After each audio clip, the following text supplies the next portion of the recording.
Okay. She fucking ended stream.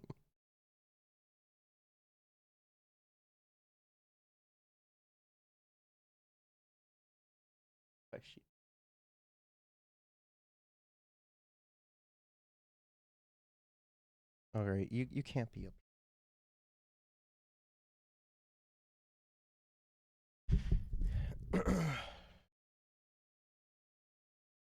So yeah, as I was saying before, I was rudely interrupted. Um, yeah, he loves calling the fucking Trudeau administration a regime, despite the fact that he also considers things like China or Russia regime, which were relatively nothing alike. So yeah, it's fucking stupid. Okay, let's go back to where we were. Follow through and prove the onus on him to be released, and he achieved that. So he was released, even though there was an onus on him to prove that he should be. In other words, he would have been released by this regime, the catch and release regime. I don't understand why he. David Lametti is Canada's I don't Minister understand of why Justice so many people and like Attorney him General. too. Minister, thanks for coming in. Pleasure to be here. Premiers and It police have literally been makes asking no for an sense to me. expanded reverse onus here provisions when it comes to bail. Do you think you've met the bar that they were looking for? I think we have. If you look at what the premiers asked for in their Like honestly, I think that we should get rid of the bail system completely, because all that it does is just helps those that have a fuck ton of capital essentially do whatever they want. Next thing he'll call is the LGBTIA plus regime. Yeah, I would imagine he probably does think that, because he's very anti-LGBTQ.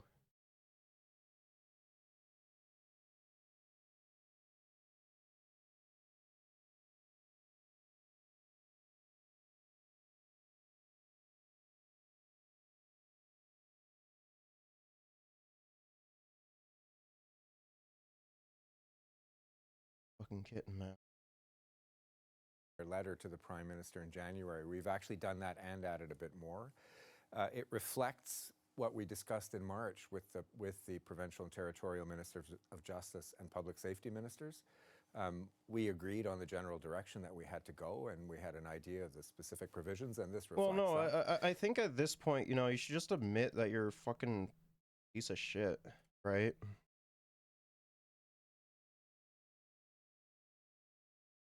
Like, that's honestly like what you should be, all those people at this point. They've begun to invest too, which was part of, I think part of the general consensus was that we had to work together, and that it would take some criminal code reform, but would also take further investments in the system of the administration of bail, as well as federal investments in things like guns and gangs, and we've done that too. They were calling this a catch and release bail system. The fact that you've met and even exceeded some of their requests, which is so fucking funny, because like this is only literally going to hurt like poor black communities even more. Like if what it is that they're saying is true. Like I haven't looked at Bill C-48 myself. I don't know. I'd have to actually look at it. Might be able to look at it.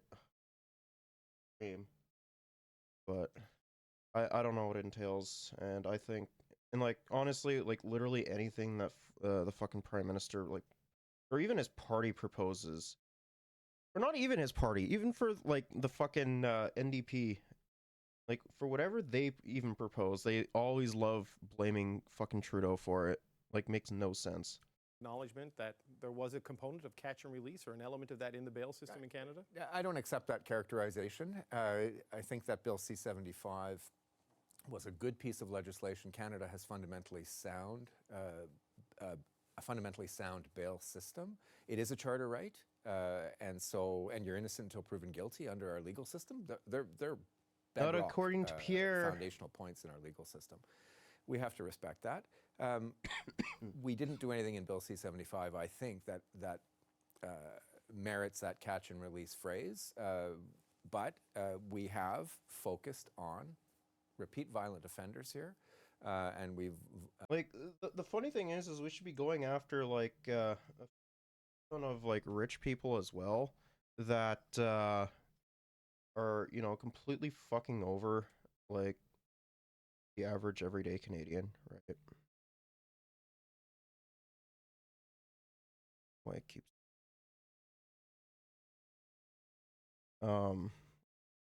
the only thing I heard that it doesn't make good choice.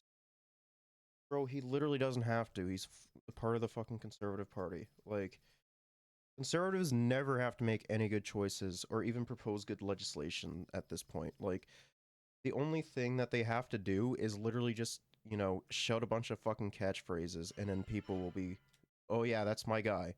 Because, like, when I talk to even, like, fucking conservatives, I'm like, what genuinely has the Conservative Party put out ever since Pierre became fucking the leader of the party? Literally nothing.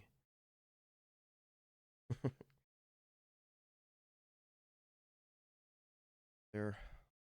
focused on a number of offenses in particular with weapons, and I think that's what the premiers were looking for, and my counterparts, and that's what we've done. So C-75 is the legislation that made changes to the law that an individual's background had to be considered when assessing bail because of overrepresentation in the criminal justice system. What happens when the provisions of C-75 collide with these new measures today? Which has paramountcy in the judge's decision-making process? Well, they don't collide, and even hand prior to C-75, the priority is still public safety. That's always the absolute priority, even with consideration of an Indigenous person's background. That didn't change in Bill C-75, and it doesn't change now. But what we have done with respect to particular offenses, I believe that repeat violent offenders, as well as offenses with weapons, including knives and including bear spray, is to say you've got to show, the default provision is you won't get bail. Again, we're protecting public safety. You've got to show why you should get bail. A person's background will still be considered there. The context will still be considered. Yeah, unless you have a fuck ton of money. If you have a fuck ton of money, you know, you can still get out and do whatever the hell you want. You could, like, mass shoot, like, I don't know, 30 people and, like, wound, like, another 20. And, you know, it's completely honky-dory. That's why we have judges. That's why we have justices of the peace hearing bail. Police officers also have a measure of discretion prior to the person getting to not according to Ford. But all of that remains the same. But what we're doing is making it more difficult in those additional areas. Right. So because, like, I don't know if anyone's heard or not, but Doug Ford is literally making it so, like, you have to have, like, no fucking training to become a police officer within Ontario. That completely opens up the floodgates for all these racist, homophobic pieces of shit to essentially, like, kill on sight. Like, they're just trying to make, you know, our police force more like the American police force. And not gonna lie, every time I've went to America, I've been fucking terrified that I was going to get shot either by a civilian or a fucking cop. And I'm white passing as fuck. Been praised for this today. Statements from the Canadian Police Association, the Police Association of Ontario, Toronto Police Association, all praising this, and they weighed in heavily on this debate because of the police shootings going back really to the OPP officer Greg Priscilla. I'm sure you heard what Pierre Poilievre said today. His criticism that these changes would not have kept the person accused of killing Officer Priscilla in jail because that was a reverse onus case, but the Indigenous background of this person was paramount in what the judge decided in releasing him. And, like, being part of the Indigenous community for, like, as long as I can remember, you know, whenever it comes to, you know, a fucking killing of us or, like, a kidnapping of, like, especially Indigenous children that are female, like, they're always labeled as a runaway, right? Like, it's fucking insane. But no, whenever a fucking white cop does it, you know, or, like, fucking murders someone, it's completely fine and justifiable because they were fearing for their life. It's fucking What's your response to Mr. Poilievre's criticism? Well, Mr. Poilievre wants everything in criminal law to reduce down to a silly slogan, frankly. And what we're doing is the opposite of that. We're basing it on evidence. We're basing it on collaboration with experts, with police officers, with provincial and territorial counterparts, because we all have a role in making the system better. We're giving discretion to judges and justices of the peace in our system. That's the strength of our system.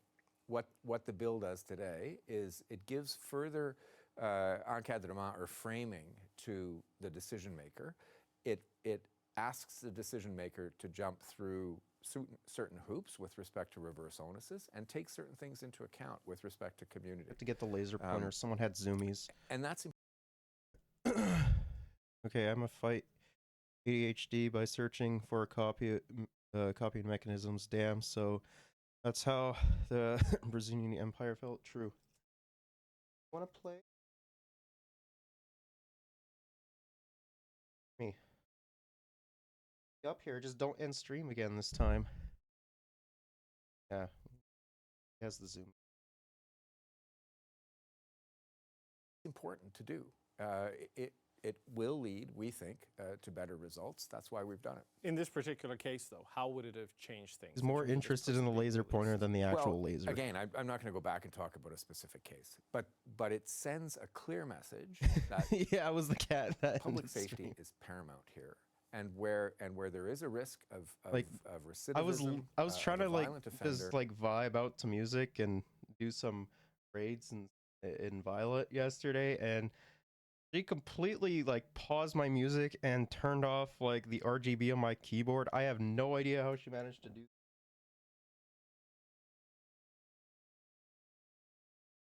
was really funny. That person should not be released on bail. So the reverse onus provision, according to the technical briefing we got today as journalists, says it creates a reverse onus for accused person charged with a serious offense involving violence and the use of a weapon where the accused was moment previously indeed. convicted of an offense of the same criteria within the past 5 years. I mean, she's like, Why only she's like what, like 2 months? Not really gonna fault her for that. She's just more curious than anything. 5 years? Why not lifetime? Why not 10? I mean, how did you land on that time frame? Well, again, the idea here is repeat violent offenders, and so You know, the funny thing that would actually like solve this problem is literally tackling the systemic issue of poverty, right? If we solve poverty, we solve a vast majority of crime, and to a certain extent, like even like some violent crime, and then like the rest we could just literally clean up with mental health services that the fucking conservative premiers don't actually want to put funding into. It's so fucking stupid. Why can't I make clips? I don't know. Like I said, like even fucking Chatterino is being fucking stupid, man. I have no idea what's been going on. It's been really weird. Maybe they just don't want me doing shit. I don't know. repeating the gist of the critique, if you will, or the gist of the expression of desire in this case by provincial premiers and provincial attorneys generals was getting these people that were continually in front of the system, and the 5 years reflects that, as well as the criteria that there be a history of violence there. Like I love the liberal idea of like, oh, you know, if we make like very small criminal justice reforms that that doesn't allow previous offenders with the law to essentially do whatever they want, like of course it's going to be done. Ow.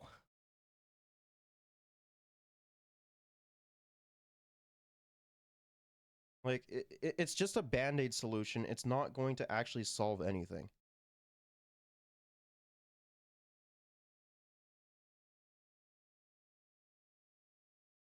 We think we've hit that right. Again, we don't want to go too far. It is a charter right. It also has the potential to clog up the bail courts, again, which we don't want to do. So we've tried to strike a balance here. We think we have, and we'll monitor it closely to make sure that we've gotten it right. On that balance, the clogging up of the bail courts, if more people are incarcerated because of the reverse onus as they await trial, you have capacity issues in provincial correctional facilities. I mean, how do you address that, the knock-on effect of these changes at that level? Well, again, we are hoping that this applies to a small number of cases, but these are repeat cases, and so this is the. You notice that last this stream too? Yeah, I'll have to take a look into it then, because I'm not.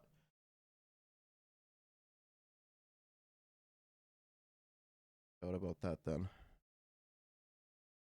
Talk to support about that. I don't know what's with that then.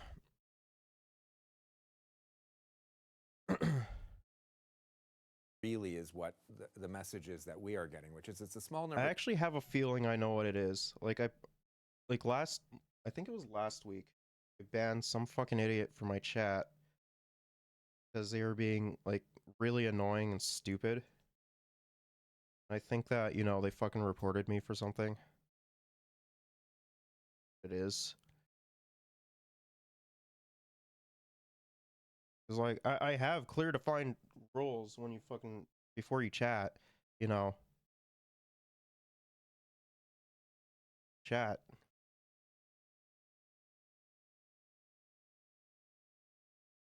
People who are continuing in front of the system. Well, I view chatting as a privilege, not as a right. We're hoping that those capacity issues won't be problematic. On the other hand, we'll be working with provinces to monitor the situation, and we'll course correct. The bill itself says we have to look at it again in 5 years, but we certainly work closely with provinces and territories with respect to the administration of the bail system, and we'll continue to do that. What's the Pretty much what I fucking said to them before I banned them. How many repeat Something violent relatively offenders like are we that. talking about that go through the court system every I'm year? here because I know nothing about politics and might as well learn a bit. True. Sound exactly like Devin. In this country. Well, metrics is a problem, and data is a problem. The provinces at the March meeting have all taken on the responsibility, the engagement to provide more data and get better data and share more data. Statistics Canada is also doing the same thing, or beginning to do the same thing. There are data gaps.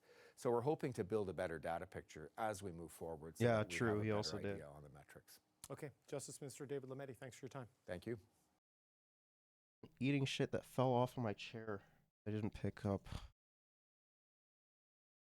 Liberal inflation has sent food, housing, and gas prices soaring, but there's one substance that has gone down in price by 90%. Powerful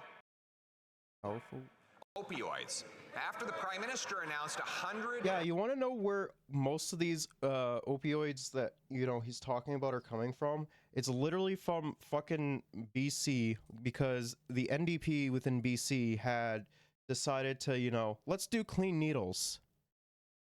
You know, that's a start in the right direction. Like, I think they should go beyond that and offering, you know, things like housing first, and adopting a policy like that. But no, if you know, the Liberals actually had like some fucking sense and like something in their head, you know, they'd get fucking criticized for that anyways, right? Because all that he is just yap, yap, yap.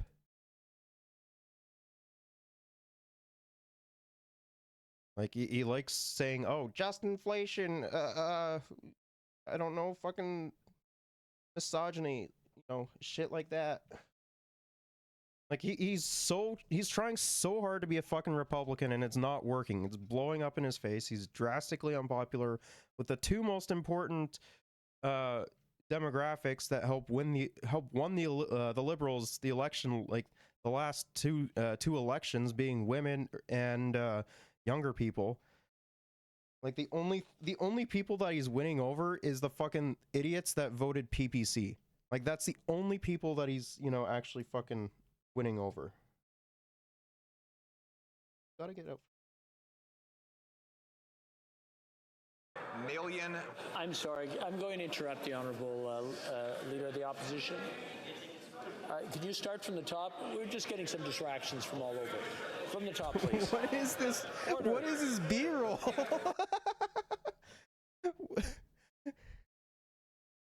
Cat cam? Unfortunately, I don't have a...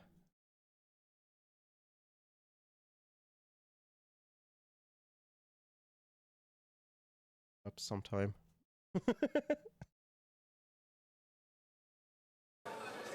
While the Prime Minister has sent inflation for gas, heat, and groceries soaring, there is what? one product that...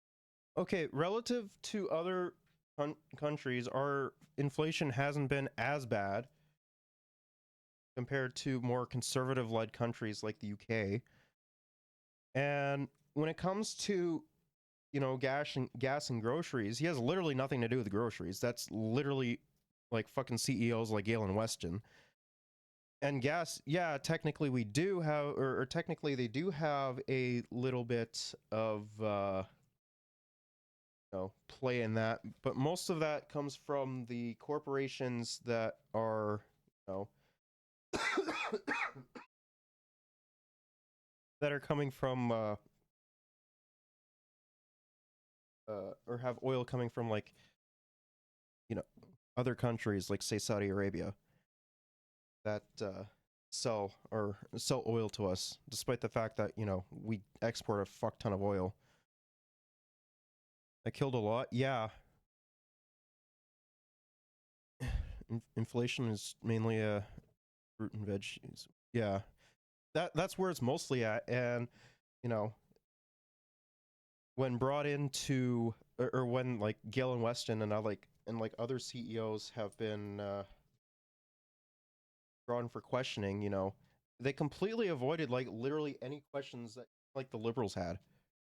They just wanted to answer the very easy questions that the Conservative provided, as well as, you know, and like, you know, blaming the fucking supply chain due to like fucking COVID shit and war in Ukraine, which is so fucking is like that literally has no fucking impact on the supply chain, and I thought COVID was done, right?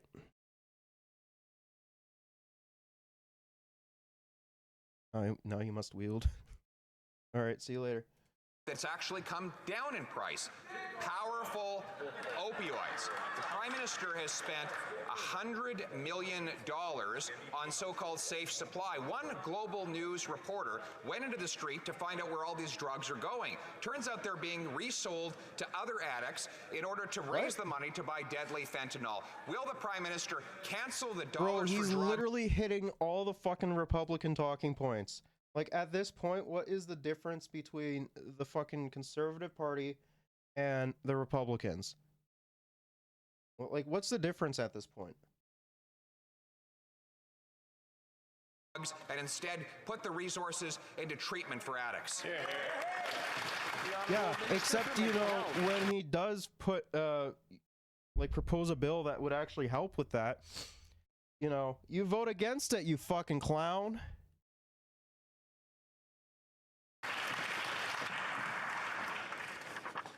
Mr. Speaker, we are pretty fed up with this fight against evidence-based programs that actually are saving lives. We cannot allow the Conservatives to take us back to the failed ideology of the past. Even Harper's advisor, Ben Perrin, thinks they're speaking nonsense. So just stop it and save lives. The Honourable Leader of the Opposition.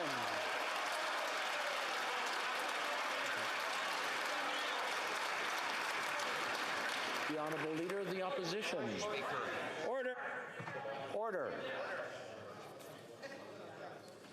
The Honourable Leader of the Opposition. No common sense.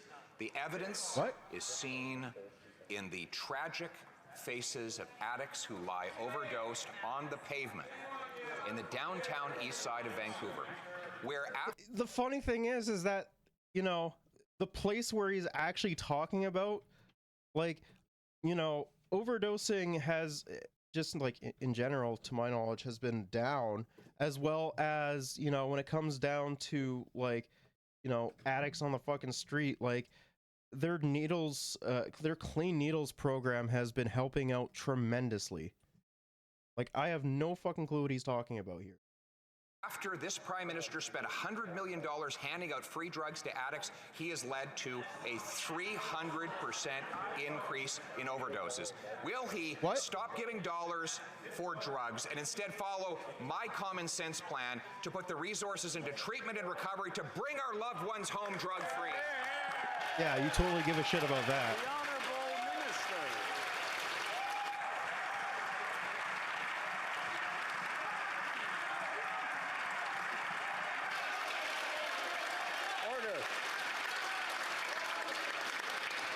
Order. The Honourable Minister. People are dying. Save. Yay. 1 second. Order. One person at a time in this chamber, please. Can you just kick out the fucking Conservatives? Like, I don't understand why this guy just doesn't have a backbone. Like, come on, bro. The Honourable Minister.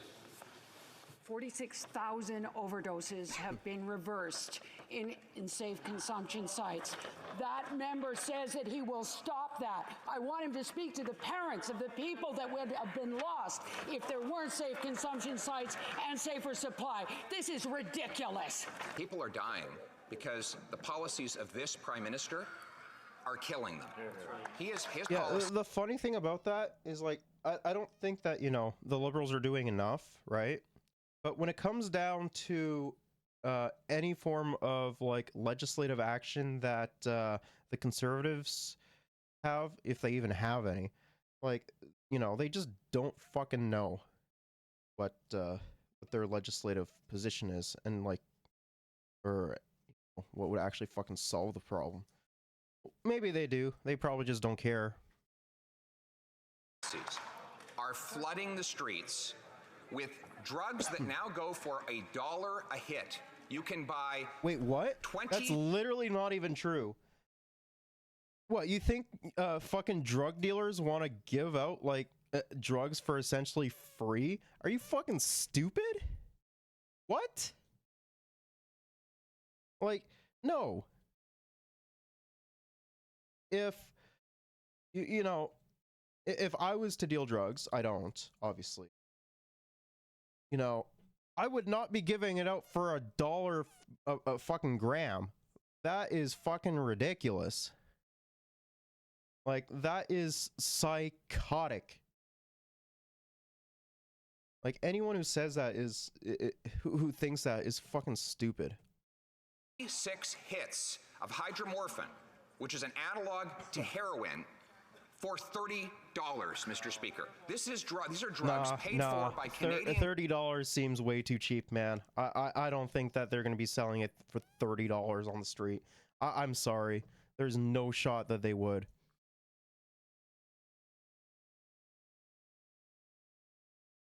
Tax dollars under a program by this government that has led to a 300% increase in drug overdose deaths.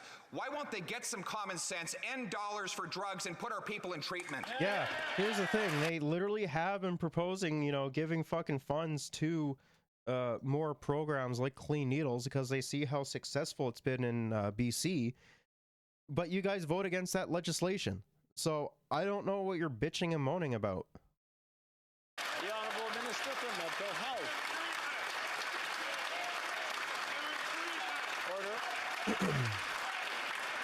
Order. The Honourable Minister for Mental Health. People have to stay alive long enough to get treatment. People are dying because of a toxic drug supply. Safe supply allows people to stay alive long enough. It means that she's in the right. CMHA She's study right. just yet. Like, Order. I hate to admit it, but she's right. Like, people do have to, be alive in order to get fucking like in order to be like rehabilitated, right? And, like they're treating like the Conservatives are treating this like it's a fucking like crime when they're not looking at it like a fucking mental illness. Like, this is psychotic. Like, we should unironically be doing what oh fuck, what is it? It's that one country in Europe. I don't remember. We should like be decriminalizing shit and like putting or allocating a bunch of fucking resources into housing and mental health services. Order. Please start from the top, the same courtesy I gave to the opposition leader. People have to stay alive long enough to get to treatment. People are dying because of the toxic, tainted drug supply. When people are on safe supply, the CMAJ article yesterday talked about... And safe supply also, you know, helps them from not fucking overdosing. Like, it's so infuriating. About less drug use, less overdoses, less petty crime. This is an evidence-based project and program that it meets the test of evidence and science, not a journalist who only will speak to the people who disagree with him. Yeah, he doesn't even fucking speak to the mainstream media either, which is not a good look for him, to be perfectly honest. Minister told us that inflation was falling, and his finance minister said that she would avoid deficit spending because that would simply pour gasoline on the inflationary fire. Well, she did pour $60 billion of new inflationary fuel on the fire, and as a result, today we see inflation is rising again, led by higher mortgage payments for the average Canadian.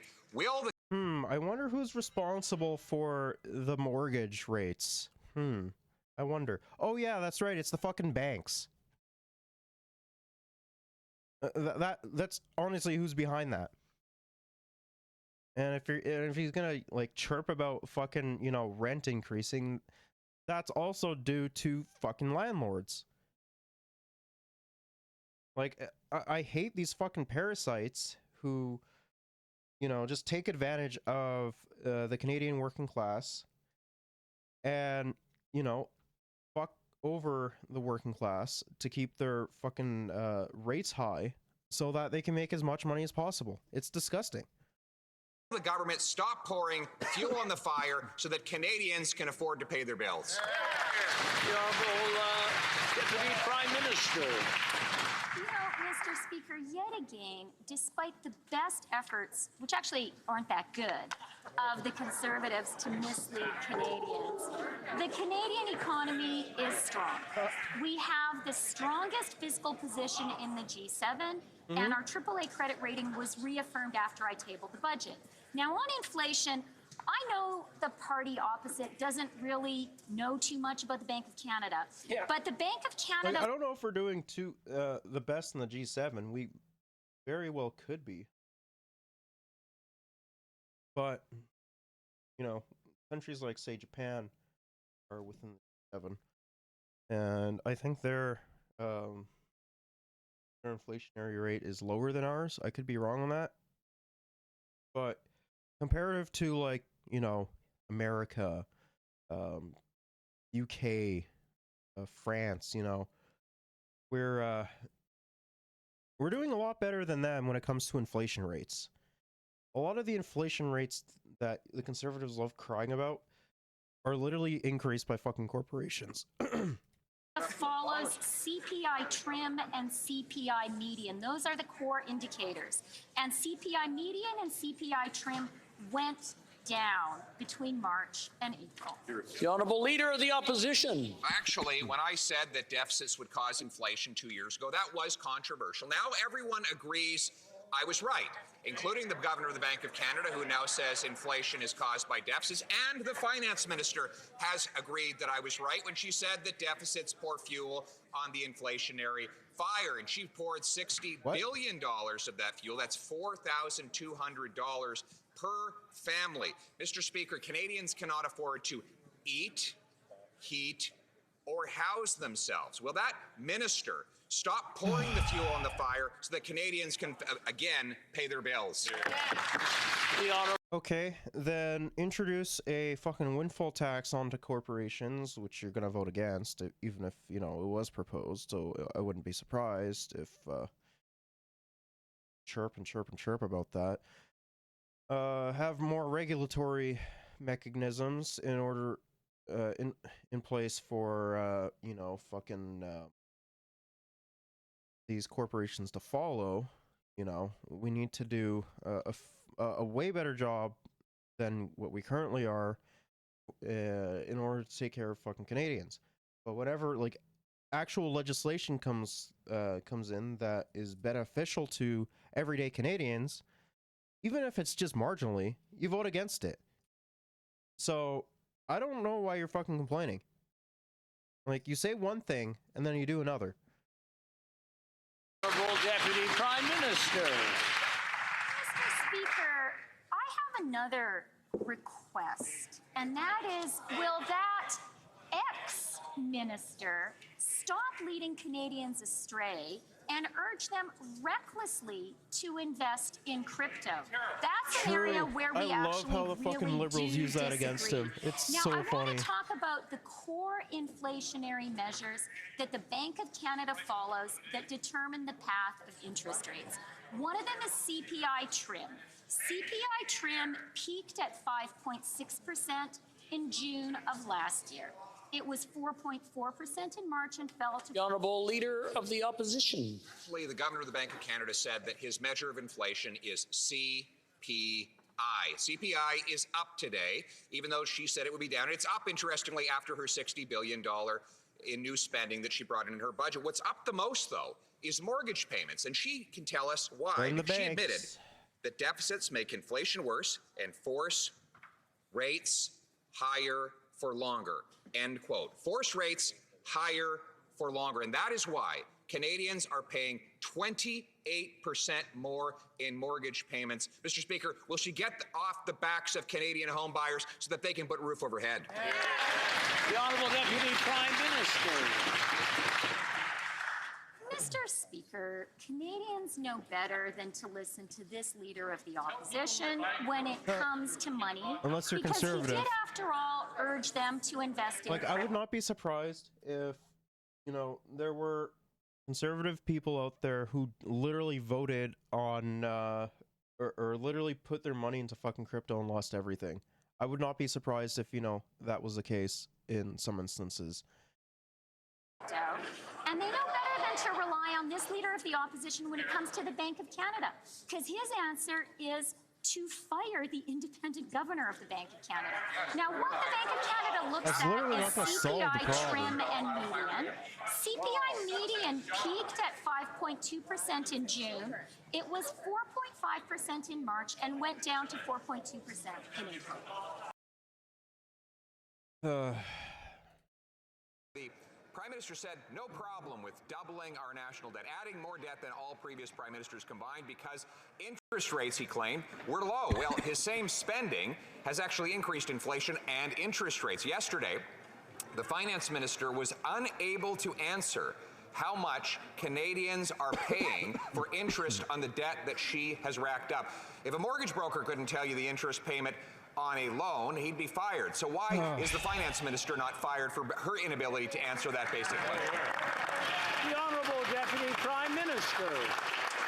Well, Mr. Speaker, there's someone who we don't intend to have fired after the 2025 election, and someone who I actually think should keep his job as leader of the Conservative opposition. And I think one of the reasons he is going to keep his job is he can't answer a simple question for Canadians.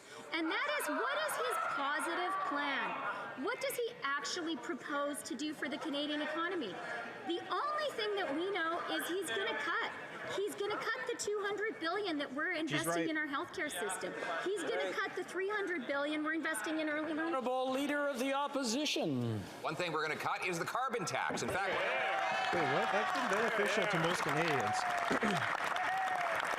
now speaking of that tax, we know that the Prime Minister plans to raise it up to 41 cents a litre, or $1,500 net after rebates per family. But what most people don't know is that there is a second carbon tax he plans to stack on top of the first one, a sneaky tax he calls a fuel standard that will hit home heating, gas, our factories, and countless other higher costs. So how much will Canadians pay in higher gas and diesel prices because of the second Liberal carbon tax? Okay, if it's such a big problem, then why don't you propose regulatory actions for those fucking industries that are going to be jacking up their prices if this hypothetically is true? The Honorable Deputy Prime Minister.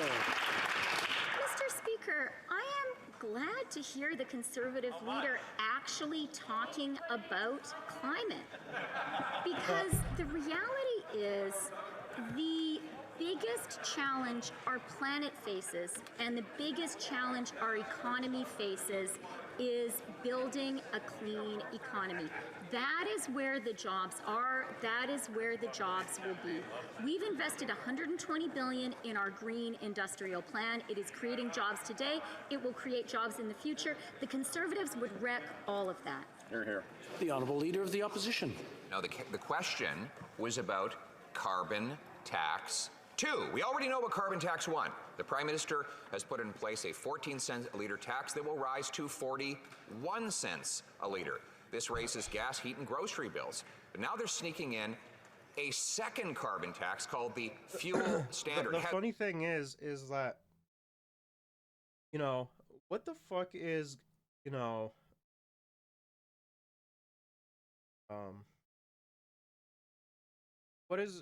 why would the fucking grocery bill up? Oh yeah, I know why. It's because the fucking CEOs will complain about, like, whatever the fuck it is that they always do, and then just jack up prices anyways, despite the fact that, you know, they have a fuck ton of funds to offset it, right? Like, it's not going to hurt their supply chain.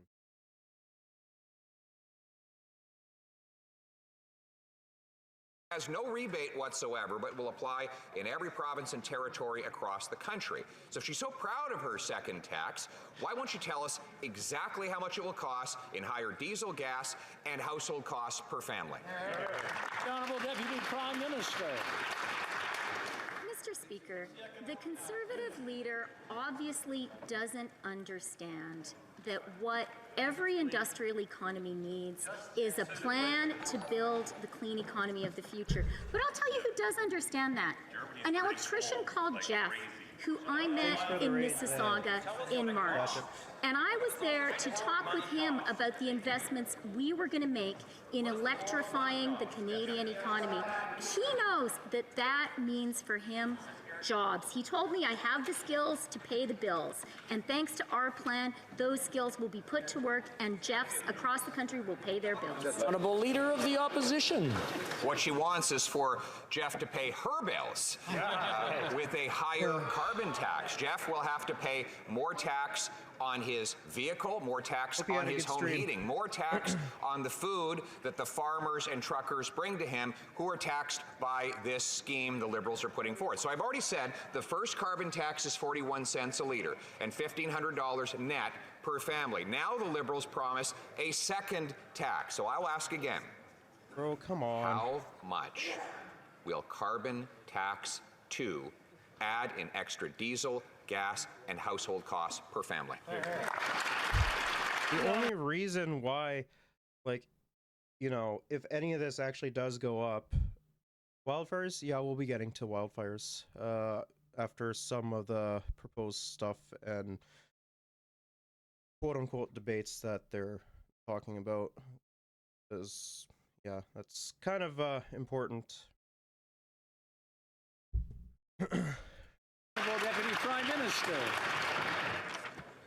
Mr. Speaker, what I want is Of course you do. Of course. for people like Jeff who have the skills, people like Jeff in Mississauga. His wife, by the way, is an emergency room nurse, and our investments in healthcare are helping her pay the bills too. But I want people like them to be able to pay their bills today and tomorrow and 10 years from now. And that means investing in a green industrial plan. Mr. Speaker, our focus is relentlessly on Canadians and jobs, and we've added 900,000 more jobs than we had before the pandemic. My mic. Ugh. Why won't the minister get off the backs of the hardworking Canadians and get rid of the inflationary taxes and deficits that they have to pay? The Honourable That is Deputy so Prime quiet. Minister. You know, Mr. Speaker, these Conservatives continue to relentlessly talk down Canada and the Canadian economy. But on this side of the House, we believe in Canada, and we know that Canada has the best economic performance of any country in the G7. And Mr. Speaker, let me give you some... I'm not too sure about that compared to, you know, say Japan. Ow, don't bite me. Compared to Japan, but, you know, comparative to, like, America or the UK, yeah, we do. But other East Asian countries that are within the G7, I'm not 100% sure about. Facts to back that up. After we tabled the budget, S&P reiterated our AAA credit rating. That makes Canada one of only 3 countries in the G7 with a AAA credit rating, Mr. Speaker. Mr. Speaker, 2.5. The Honourable Leader of the Opposition. I'm kind of surprised they let her speak, to be honest. The minister herself said that in fall, that the budget would be balanced in 2028. In this budget, she said Not the even budget would never be 2028 though. Like, balanced. what the fuck? And before the budget, And like, we already know that the she said liberals that aren't gonna like deficits fucking balance the budget put anyways. oil Because on the literally no one gives a inflationary shit fire about that. and added $60 billion worth of that oil. That means Okay, this took me too long to get the ham stickers. I need more coffee, might. Yeah, true. Yeah, Canadian politics is pretty disgusting right now. Mostly because of this fucking clown. over $4,000 of debt for every Canadian. Why do Canadians have to pay for the incompetence and change of minds of this government? The Honourable Deputy Minister. Monsieur le Président, c'est... Mr. Speaker, I love how they just changed it's to important French. to understand the data and to Fucking understand flexing their that bilingual Canada skills. Let's go. is a G7 country that has the strongest economy. I will give you some facts to support that. For example, our country's economic growth in the first quarter was 2.4%. Mr. Speaker, Canada has recovered 129% of jobs lost during the pandemic and 115% in the United States. The Honourable Leader of the Opposition. I mean, yeah, but like, we what see the fuck does that America she and the have to do Prime with Minister that? are completely disconnected from the daily reality of everyday Like, we Canadians, are and we see facing why. like a She little bit of left- some like post-COVID record lows for sure. But you know, that's only going to hurt us in a capitalist economy anyways. Because then the fucking business owners don't have the threat of poor people or homeless people to keep the working class and fucking in shape and threaten them with that. He left the country, has been avoiding questions about the unpopular budget. In American universities, has gone to American universities instead of talking to people here. She's the one who admitted that deficits feed inflation and that she was going to find $1 of savings for every $1 of spending. Where's that promise in the budget implementation? Bro, we already know that The liberals don't Honourable keep that Deputy promise Prime Minister. anyways. Mr. Speaker, last week, I was very proud to be in Japan at the meeting of G7 finance God, why is ministers. everyone going to It's important Japan? for Canadians to understand You're making me so jealous. that the Conservatives may think that Canada's finance minister shouldn't go to international meetings. I'm proud of going to If that's what Japan. the Conservatives Come think, on. they have to tell the truth to Canadians. I just About want to go visit the friends Canadian over economy, there. we have the strongest G7 economy, thanks to Canadians' work and our government, the Honourable Leader of the Opposition. Impressive that the Deputy Prime Minister and the Prime Minister are attending really important meetings in Japan and the United States with really important people around the world. We're talking to the common people right here in Canada who can't pay their bills, Mr. Speaker. One in five. Does he not know how that works? Like, yeah, they're going to go out and fucking discuss shit with other countries. Like, that's just how bureaucracy works, right? They think this guy is going to win them the fucking election? Like, really? Skipping meals because they can't afford the inflationary carbon tax on food. 1.5 million eating at food banks. Some asking for help with medical assistance and dying because they can't afford to Okay, eat, then why don't heat, you support or a house windfall themselves. tax The at the minister very admits least, you fucking deficits clown? caused this inflation, yet she added 60 billion more of them. Why does she keep boosting prices while she travels abroad? The right or the Honourable Deputy Prime Minister. Mr. Speaker, let's be really clear on what the Conservatives are insinuating. How dare you The travel Conservatives abroad? are True. trying to You're not allowed to insinuate travel today abroad. that there is something elitist, that there is something Like, that goes the funny against thing is that like they're laughing about this, but like she's right a little bit, right? But you know, like they laugh about it, but they do the exact same shit, right? Like I don't understand. Like, you know, Polyev has like never worked a fucking day in his life, so there's that. All he just does is just sit there and like cry about like nonsense. the interests of regular Canadians when Canadian leaders attend G7 meetings. And I want to ask Canadians, do they think it is wrong for the Prime Minister to go to a meeting with the President of the United States, the Prime Minister of the UK, the Prime Minister of Japan? Leader of the Opposition. No, we just wish he'd remember that the real people who pay the bills actually live right here in Canada. My man unbuttons and buttons up his fucking coat way too much. Like, he needs to get that shit under control. Like, I swear, every single time I see him in Parliament, he's always fucking doing up his coat. Like, pick a side, man. Are you fucking cold or hot? Like, it's just so stupid. Gotta unbutton this. True.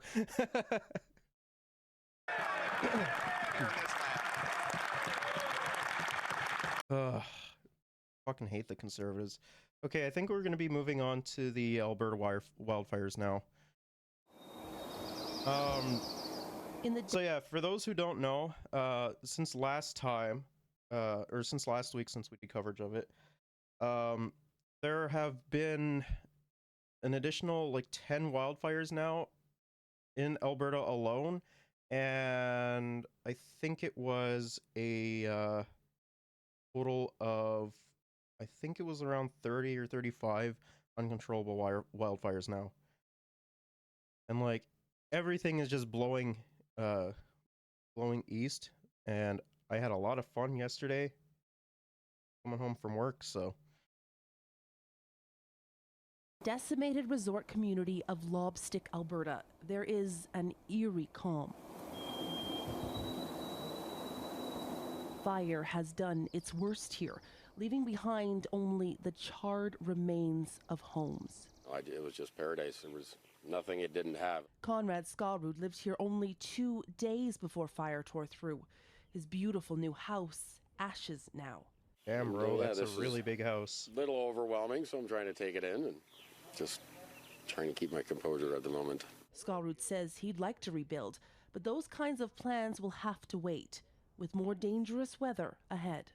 Temperatures up to 28 degrees Celsius, low humidity levels of 17 to 15%, winds 20 to 25 from the southeast, gusting up to 40 and 45 into Sunday. Those are very challenging weather conditions, and it's definitely going to put our firefighters and our control lines to the test. It's been a week since the Bush Creek wildfire forced the evacuation of Drayton Valley.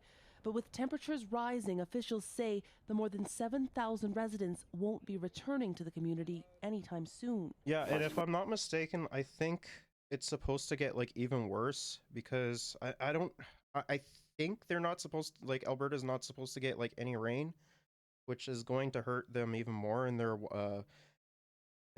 wildfire efforts to try and prevent that. But 28 for the weekend, so let's all pray and hope we get some Mother Nature helps us out. Because it's not just the fire that poses a threat. On Friday morning, 14 people were injured in a highway traffic pileup caused by the heavy smoke. It looked like a war zone. There were vehicles in the ditch, all over the road. There's pieces of vehicles all over the place. 300 Canadian Armed Forces members are now on the ground in Alberta to assist with the firefight. Fighting once again not a foreign threat, but the impact of our changing climate. Heather Urex West, Global News.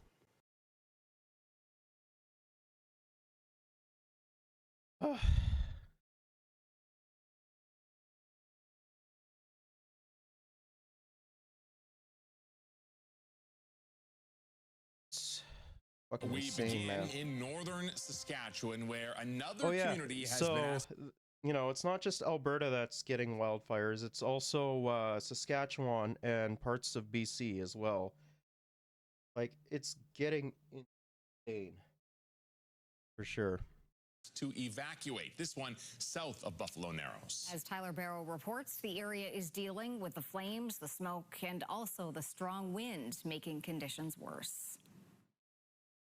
The wildfires are spreading as there are currently 29 active wildfires burning, according to the province.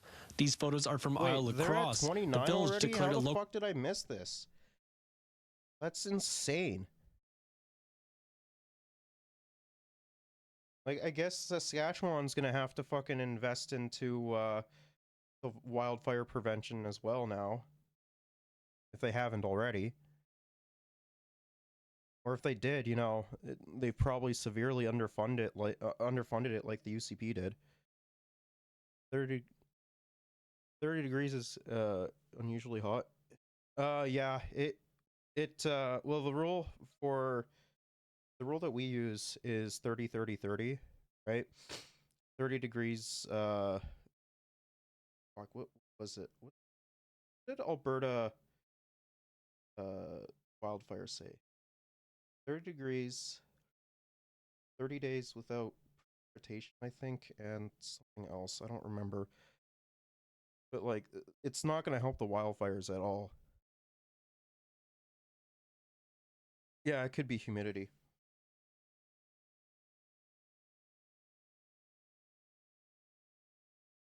Yeah, it's crazy, man. Local state of emergency Tuesday morning.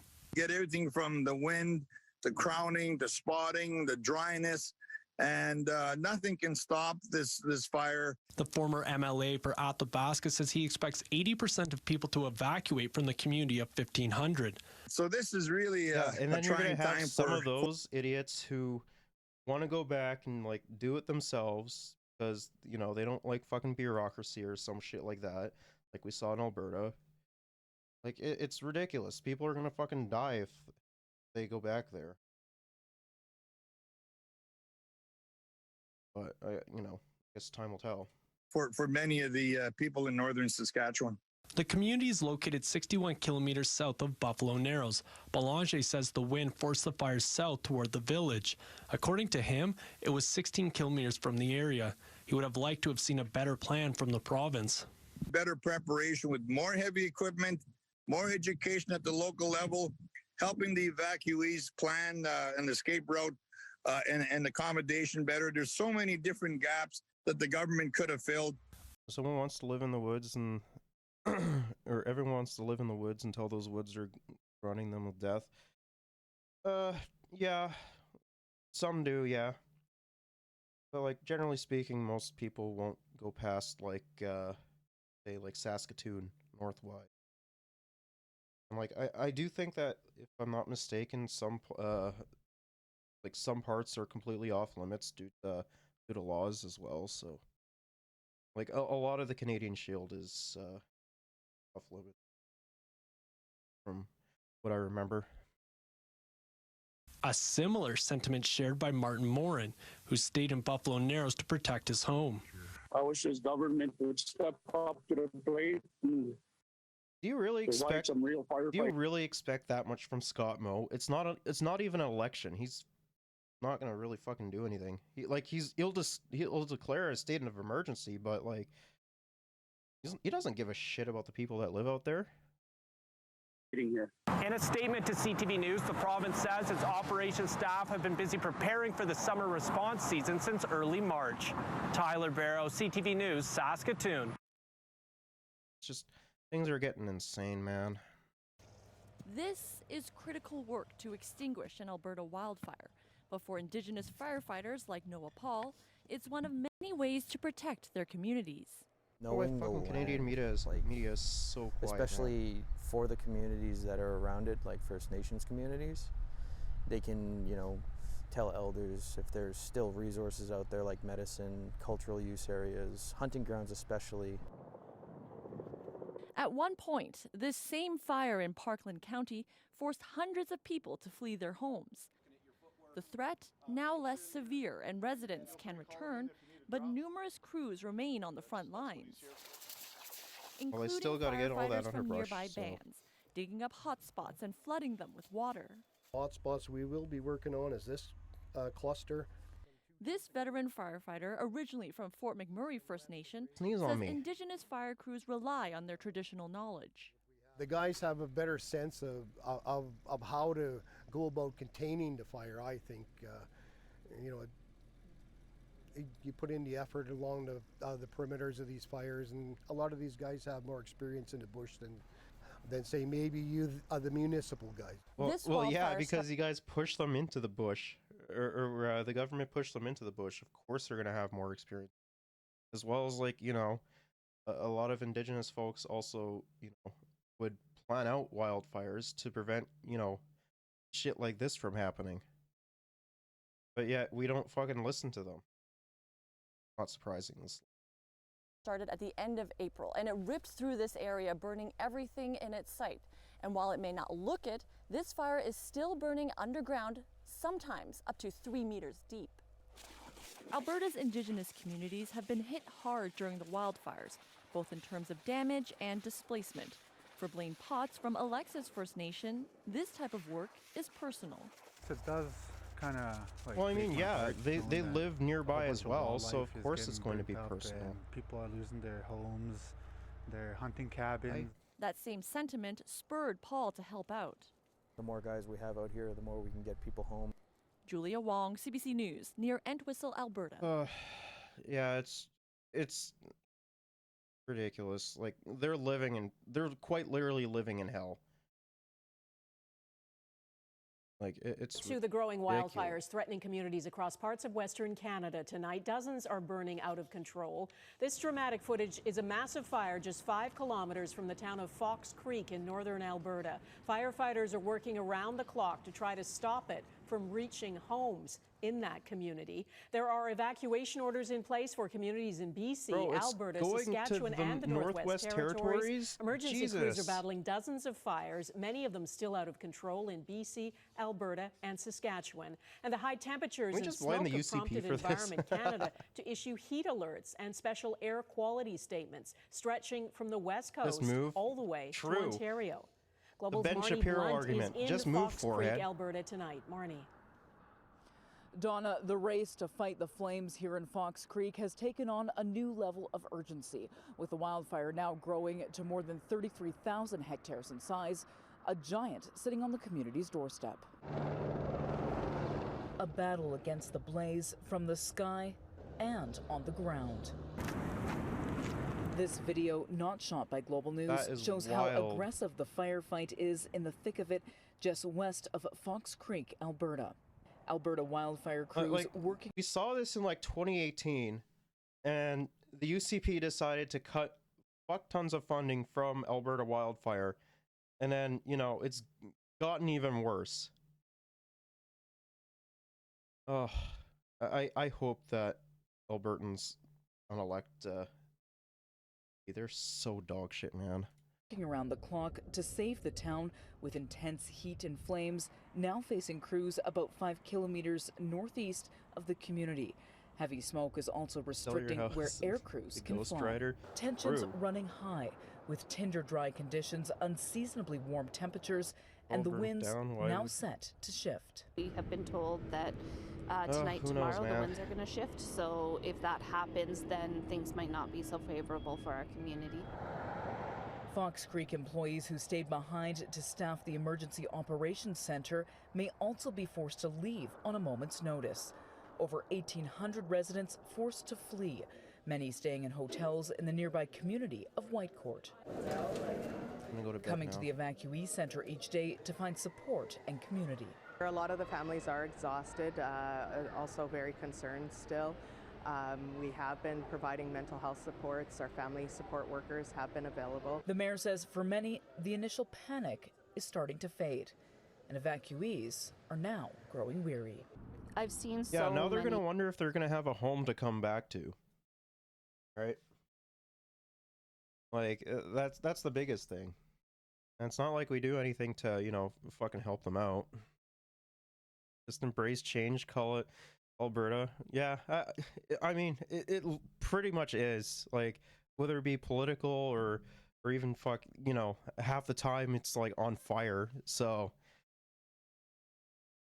like they get as bad as like fucking the fires in Cali. Different emotions, but now I'm starting to see things change. People are really tired. We're on day 9. We don't know when we get to go home, so definitely things are back to that real emotional roller coaster where you're on a real low right now. On Monday, wildfire crews in the air were working to drop a flame retardant around the community, while crews on the ground were working with bulldozers trying to build a guard wall around the town, hoping to keep the flames at bay, with many uncertain of what the next few days will bring. Donna? So much uncertainty. Marnie Blunt in Fox Creek, Alberta. Thanks. Yeah, it's been a dry spring, and now temperatures have soared in the wildfire zone. Global News meteorologist Tiffany Lizet is in Calgary. Tiffany, what's the forecast, and what kind of wildfire season is this shaping up to be?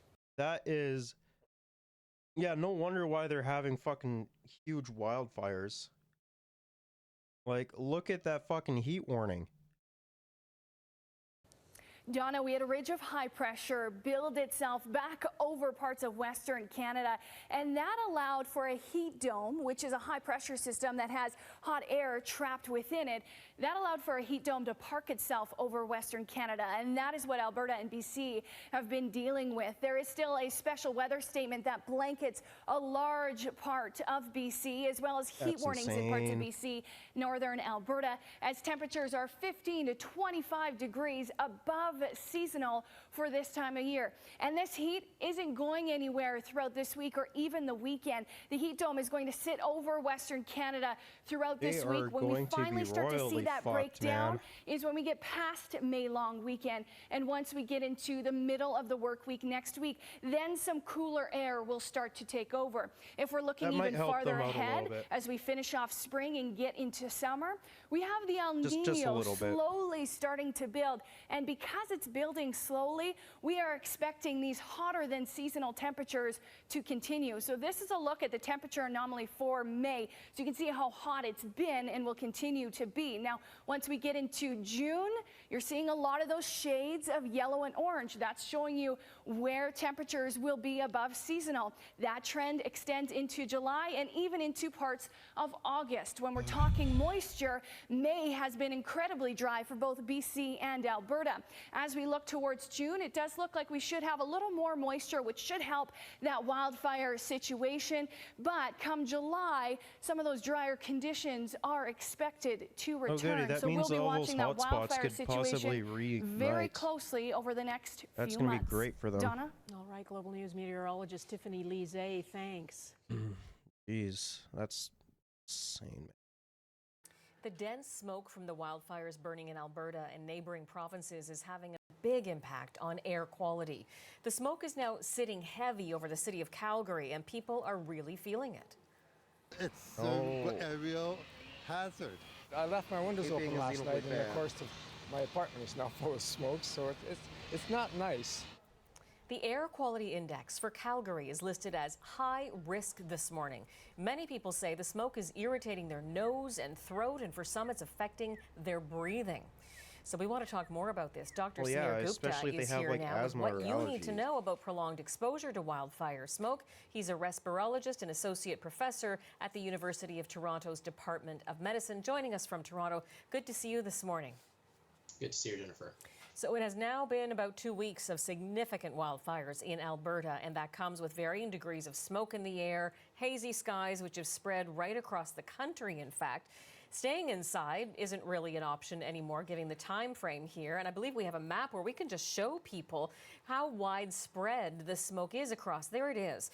So really quite extraordinary to see how far the smoke has spread. You're going to get a lot of smoke too. Canada, an organization that tracks such things. Chris Murphy was telling us a little earlier this morning, Dr. Gupta, that in fact this area has had one of the highest, one of the worst air qualities in the world from organizations that track that. So my question to you, what can people do if they must go outside to live their lives? Air quality, right? Yeah, it's really tough. As you say, you know, the smoke and these tiny particles that come out of these fires, they don't respect borders and boundaries.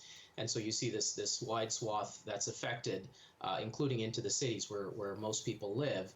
And you're right, it's safer indoors because the air is filtered, but eventually people have to get on with their lives and go out, and you can see that. You can almost see the smoke there in these images. The number one thing is to wear a mask, you know, and luckily people have gotten some familiarity with that. We remember how well that happened in Western Canada. Yeah, they didn't fucking even do that during COVID. You're telling them to wear a fucking mask when going outside during wildfire season? Bro, they don't, at that point, they just rather die. Like,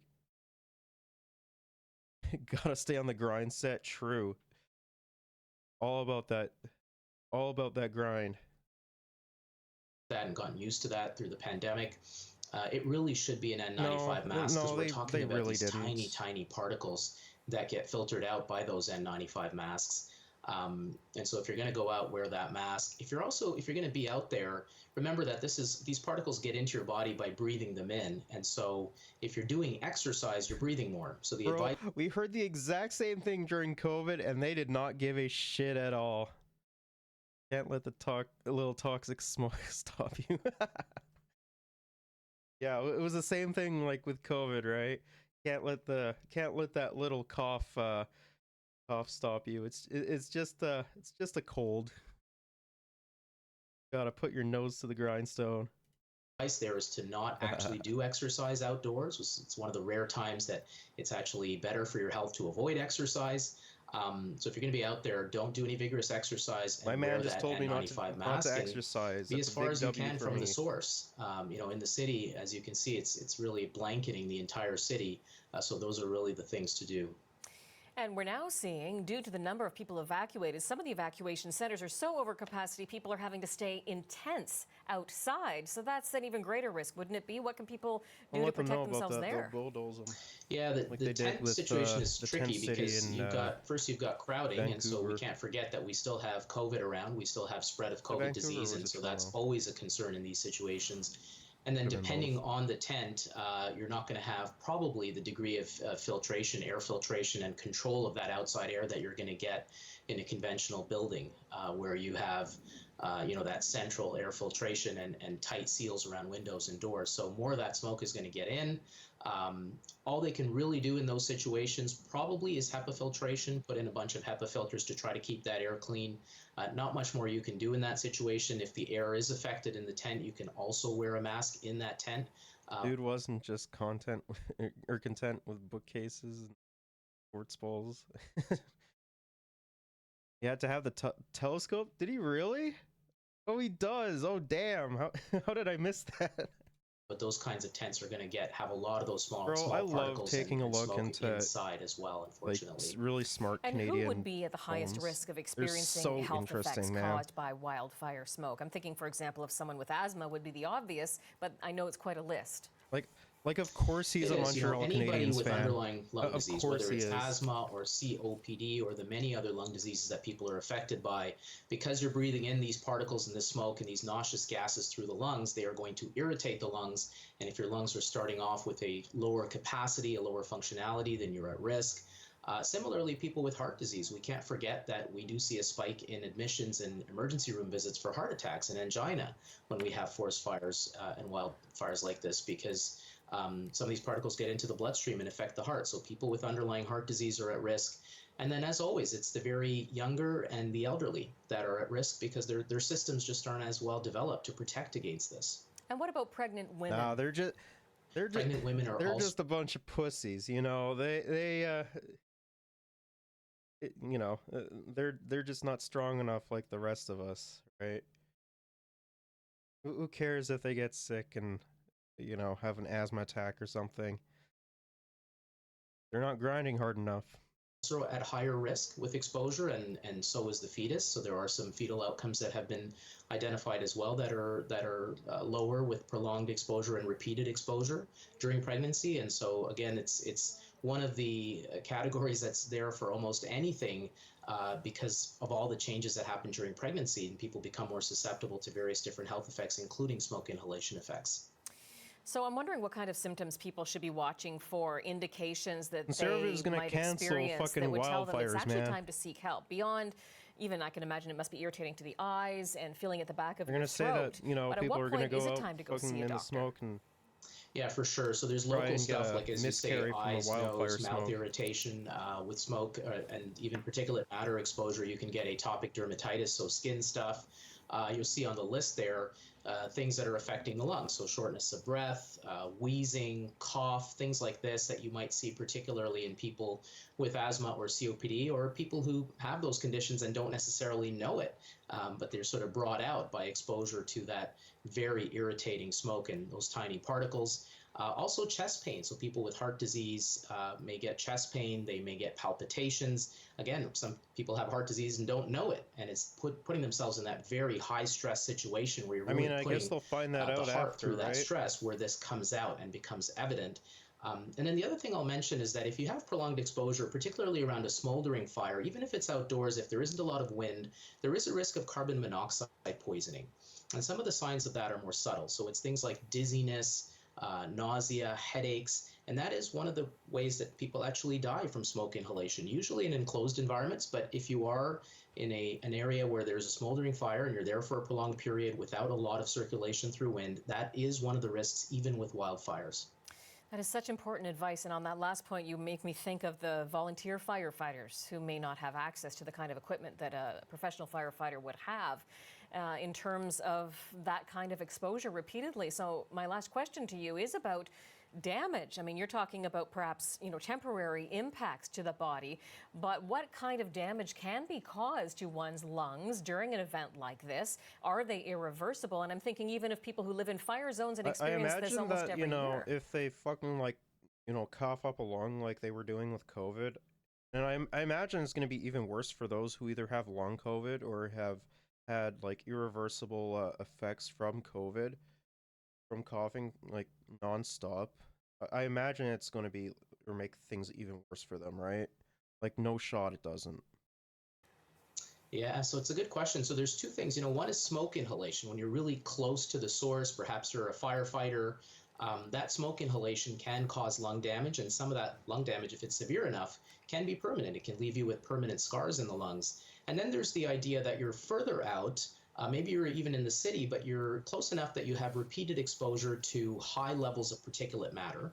And even in this case, we're seeing a little bit of smoke in the cities. And if that happens in a repeated way, there are studies that suggest a higher risk of chronic lung diseases, a higher risk of heart disease through that repeated exposure. There are even some studies that suggest a higher risk of certain respiratory types of cancer. So there are these long-term risks associated. Dr. Gupta, always great to get your insights. Thank you for this. My pleasure. Yeah, it's be insane for them. All right, so I have a feeling that this Alberta wildfire stuff is going to definitely affect the election that's happening out in Alberta. Like, there's no shot it doesn't, and like I think Albertans are like seeing the fact that Danielle Smith and like even Jason Kenney for that matter has put a fuck ton of funding towards Alberta wildfire, and they're seeing this shit happen and they're probably like, what the fuck, right? We can't wait. The fire's not waiting for permission to put it out. Any inaction results in loss, and we don't want loss of life, loss of resources, loss of land, loss of our livestock. There's too much at stake for us to be idle. That's a scene from Yellowhead County, Alberta, where ranchers are taking matters into their own hands and doing what they can to fight the fires around them. Welcome to About That. I'm Lauren Bird in for Andrew Chang. It's a sign of how desperate people are getting after several weeks of intense wildfires. There are 87 fires currently burning in the province. Tens of thousands of people have had to leave their homes and communities. Yeah, it was like 30 or 40,000, right? It's all gone. Danielle Smith, yikes, Everything that's... I know that one. Yeah, she's fucking awful, man. Unfortunately, she's not the most disliked premier within Canada, but like, when she says shit like Ron DeSantis is her hero, like, that should raise some red flags. Like, Ron DeSantis is fucking awful. Like, especially with like a lot of the legislation he's been passing, right? The anti-trans shit, allowing the government to kidnap kids who are like even suspected of being like being vulnerable to like gender affirming care or some shit like that, banning books and all that shit, don't say gay, like, it's ridiculous. Yeah, that's the premier of Alberta right now. Like, Notley's fucking shit as well, but like she's incredibly pro-business despite being NDP, but way better than fucking Danielle Smith. For 40 years it's gone. And I see my house, it was just totally destroyed. Like, I was totally lost. Your life goes into limbo because you don't know where you're going to live. You don't know what you're going to do next. You don't know anything. Well, very upset. Yeah. Feel like crying right now. Yeah. So, what do you do? Roll with the punches and make the best of what you have. I love it when media puts just try to go B-roll music day by day and sort of for stuff. Put it in the back of your mind. You can't think about it all the time. Probably talking to like small business owners. Because people are stuck out of their homes. People have been moved out of hospitals. People don't have the ability to get they're not going to let them die there. I think it's just when you think about the fears and everything that is at stake, but it's been so much more than the loss of our home, just the box that we live in. It's the loss of our jobs, the loss of our entire community. Many lives have been changed forever, and officials say the province hasn't. Like the thing is I imagine that a lot of these communities are going to be hugely devastated from these wildfires. It could take them like fucking years to recover, right? And then like once they get like a crumb of like normalcy back within where they were, like it's probably going to be taken away from them next year as well. Like it's going to be fucking insane for them, right? Like it's kind of sad to think about. Period yet. So it could get worse before it gets better. And it's easy to forget that in the midst of all of this, there's still a race going on in Alberta to see who will become the next premier.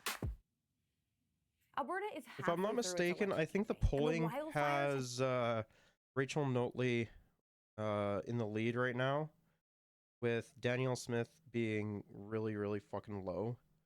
And, you know, the UCP candidates that they've been putting out have not been helping with that at all. Like, the UCP candidates that they've been putting out have been saying some insane shit. Have been raging for most of it. To break down how the leaders have been handling this crisis and the challenges that could lie ahead, we reached out to CBC Calgary producer and writer Jason Markisoff. I spoke with him yesterday. Hey, Jason. Hey, Lauren. Okay, so there's a lot of devastation. People are having to leave their communities. They've left their homes. They're really looking to the government right now. And this is the first time that we've seen Danielle Smith really handle a crisis like this. So how's she been responding to that challenge? Pretty standard. As you said, this is the first time we see Danielle Smith handle a crisis, but there's been sadly a lot of crisis in Alberta, a lot of natural disasters. In my opinion, she's been doing a fucking terrible job.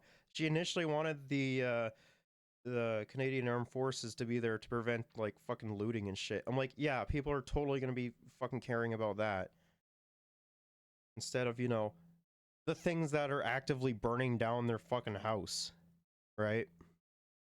Like it was psychotic that she said that. Rachel Notley, when she was premier 7 years ago, had the Fort McMurray wildfire that destroyed much of that town. Jason Kenney, the premier before Smith, of course, had COVID.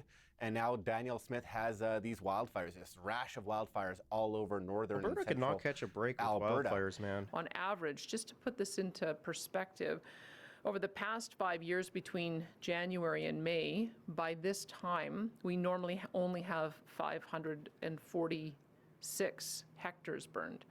But this year, that number is 410,441 hectares.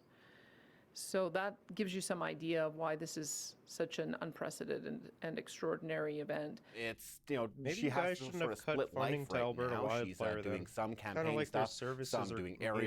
aerial touring of the wildfires, or meeting with her cabinet emergency committee. It's, you know, she is performing like a premier normally does in this case, and it is a chance for Albertans to see her in that mode while simultaneously running, you know, fighting this election to serve the next 4 years. Right, and you mentioned Rachel Notley there. How is she dealing with this throughout this campaign? No, she's being careful not to be critical of Danielle Smith in her wildfire premier mode.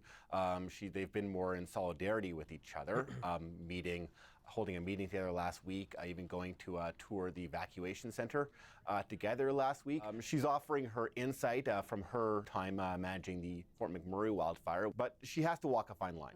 It is a very unique situation to have a government have to flip out of what is normally caretaker mode during an election in order to ensure a balanced election environment into government mode. And when you do that for the sake of a public emergency, which this is, there are very few precedents. She's criticizing Danielle Smith for what she's going to do, what she has said in the past, not being critical of her performance in the fire. I think there's a bit of a delicacy there that neither side really wants to be seen as making too much hay of the wildfire, being seen as trying to use it as a cudgel against one another. Right. I mean, you know for a fact that if it was an NDP government in Alberta, the Conservative Party there would be up the ass of the NDP. Like, you know for a fact that shit would happen, right? Like, I honestly think that Notley should go for the throat here, right? She could easily say, you know, if it wasn't for the UCP being in charge and cutting funding towards the Alberta wildfire, as well as other necessary programs to help prevent or to take a more preventative measure, you know, we wouldn't be in this situation to begin with, right? Like I understand, like it's, you know, she has to kind of like walk on eggshells right now, but like, you know, I wish she would at least lay into her a little bit. But there has been some criticism of the government's handling in the last few years. There were cuts to some of the firefighting efforts there, right? Some of the teams. The previous premier under the UCP, Jason Kenney, his first budget in office cut one of the rappel teams, this team that would come down in helicopters and attack wildfires early on. So that team is no longer in commission. Yeah, a lot of those like that, former like team that's members, what I mean. a lot of other firefighting experts say that could have helped. Of course, caveat on could. Nothing is going to, you know, perfectly solve wildfires. These are pretty challenging developments. Notley is not criticizing that. Partly, in fact, probably because she has some other hair on her record. When she was in office, they cut the wildfire budget a fair bit too when they were fighting deficits. So neither side is pure on having fully funded wildfire effort in the budget. Right, and But you know, from like, what, don't get me wrong, like, you know, obviously when they fucking cut, when the NDP cut funding for the deficit to Alberta wildfire, of course that's fucking bad. But I think what the UCP has done has been drastically more impactful than what the NDP has done. Like the NDP, sure, like, you know, there's a lot of criticism to throw towards Alberta NDP.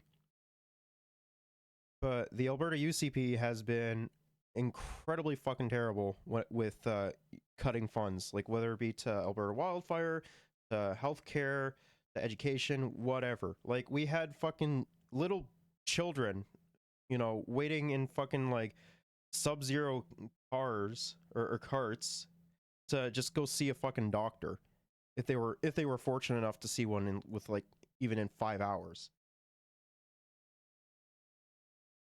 Like, you know, it's been disastrous.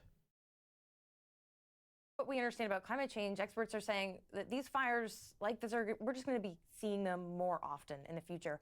And so whoever is elected presumably is going to have to deal with this, create policies. Like, how is that playing into all of this? Neither of them have a wildfire platform exactly yet. Neither of them are talking a lot about climate change. Which is crazy to me. Of course, in Alberta, there's always this sensitivity where, you know, talking about overly aggressive carbon emissions plans could impact the oil. Well, yeah, it's because it will affect the oil and gas industry, which a lot of Alberta relies on for its like form of income and everything like that, as well as there's a fuck ton of jobs within that industry as well. But, you know, there's no initiative to help wean off and train those who are currently within that industry to more renewable energies, or fuck even nuclear for that matter. Like, you know, big oil has way too much influence within Alberta, right? Economy, which fuels so much of this province. There's this delicacy there. Neither side is really talking about the impact of climate change, making the weather hotter, making firefighters more intense. That's what the science says. Neither politician is saying that, even though Notley tends to be more, you know, into talking about climate change than Danielle Smith, who used to question the science of climate change. You know, we'll see. Yeah. There's a debate later this week. We'll see if that comes into this this discussion. But thus far, it has not. And the election has been playing out a little differently in different parts of the province. Can you explain that? If you're in Edmonton, you know there are thousands of evacuees who are... Is there LNG there? I think I've heard that, but no, I'm not sure. I don't live in Alberta. They might.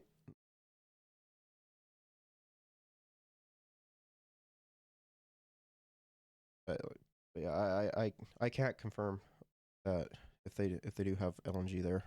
Who've had to find home in the expo center, one of the big conference centers, or find, you know, stay with family. So I feel like it may have more of an impact on people's minds, the wildfires in the north, whereas in the south here in Calgary, which is of course where a lot of the big swing ridings are, kind of where the election will be fought and won probably, people aren't thinking about it. So other issues wind up coming in, like some of the policies, taxation plans, some of the controversial comments from Danielle Smith that are coming up, leadership issues unrelated to the fire. People will probably be thinking about it somewhat here, but far less so than they are in the north. Wait, what? Is it affecting their campaign? That's literally not the case. You have all these people evacuating, going either to Edmonton or Calgary. How is that not an issue for them? Like, that's a huge issue for them, right? Because they're taking an influx of, what is it, like 30,000 people, right? That's something that they're going to be looking at for sure. And saying that they're not is just deranged. Campaigns, are people taking that into consideration? There are some local campaigns in the wildfire zone in the northern western area of the province. Those campaigns are suspended or on hold. People out there are probably paying more attention to what the weather is like and what the wildfire activity is like than who's up, who's down, especially because those are pretty strong UCP areas. Danielle Smith is doing this back and forth situation. She's spending more time in Edmonton probably than she wanted to because of the focus on the wildfire. She's having more of a relationship with Justin Trudeau, her erstwhile enemy, during this because she has to talk about the military. Big dirty commie dictator Justin Trudeau. She's had to consolidate with him and be like, please give us some of the military to help with the looting and shit, sir. But no, you're gonna get them for wildfires and that's it. Talk about federal responses. During our call, Prime Minister Trudeau confirmed that the military will be sent to assist if necessary. We will continue to keep communication channels open with the federal government as we respond to this unprecedented situation. Notley is doing what Notley does, staying in Calgary mostly. So it's a strange feature of the election. I'm not sure if it's totally changing the narrative of the election, but it's this very, very strange element in what we all knew was going to be a very fascinating election. And is there a chance that the election might get postponed because of the fires? So that's something that comes up. We've heard some local politicians in the active wildfire zone talking about that. This election is nothing but a distraction at this point when we, the Albertans, need every government official to roll up their sleeves and fight for this province before we don't have a province to come back to. The way it works is that Elections Alberta would have to individually appeal for each riding to have a delay if things were... Yeah, like maybe those that are affected by the wildfires, like the more rural areas, will want to postpone the election. But like major cities like Edmonton or Calgary, I don't really see that they would want to. If you hear unprecedented one more time, true. Like, I hear it every single fucking year over and over with respect to wildfires or even like fucking flooding. It's so annoying. Really, really bad, and then a judge would have to accept them in 1 or 2 or 3 or however many ridings. But that would things would have to get pretty bad for that to happen. Elections Alberta has contingencies. In fact, they were out talking about their contingency plans right away. That maybe if there's a wildfire has damaged a polling station, or maybe people can't go in to vote in their home district. They can go vote elsewhere. So it's more likely, unless things go really, really bad in a lot of Alberta, that the voting will go on as planned. Okay, wow. Well, we'll keep an eye on it. Jason Markusoff, thank you so much. The wildfires are crazy, man. Turning further north now. So yeah, Northwest Territories have been having some wildfires as well, which is really surprising to me. I didn't think that they would get wildfires, but here we are talking about it. So now another evacuation to tell you about. This one in the Northwest Territories. People from Hay River and the nearby Catlo-Duché First Nation woke up to their second day in Yellowknife. About 3,500 people are staying there because a wildfire raged so out of control yesterday, crews had to stop fighting it. The CBC's Juanita Taylor has the latest now from Yellowknife. As you just mentioned, crews were ordered to stop fighting the fire yesterday, and that's because smoke and winds got so out of control that those fire crews were told to stop fighting the fire. Now, we know that as of yesterday, about 15 homes and buildings on the Cutlo Deche First Nation have been destroyed. We haven't gotten an update as of yet to that number. We don't know when officials will be going into Hay River and the Cutlo Deche to, assess the damage and the extent of the loss there.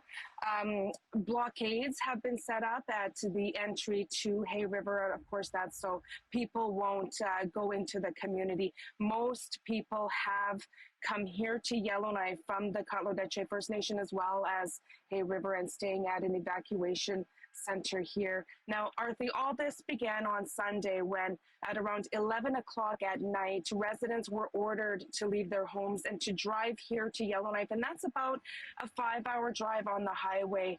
And of course, you can imagine, Arthi, just the ordeal that folks in Hay River and from the Cutlo Deche First Nation have had to experience over the last couple of days. And this is also the second year in a row people in Hay River and the Cutlo Deche First Nation have had to flee Yellowknife. So tell us more about that. Yeah, well, last year, had to it do was so the flood. last year too? How the fuck did I not hear about that?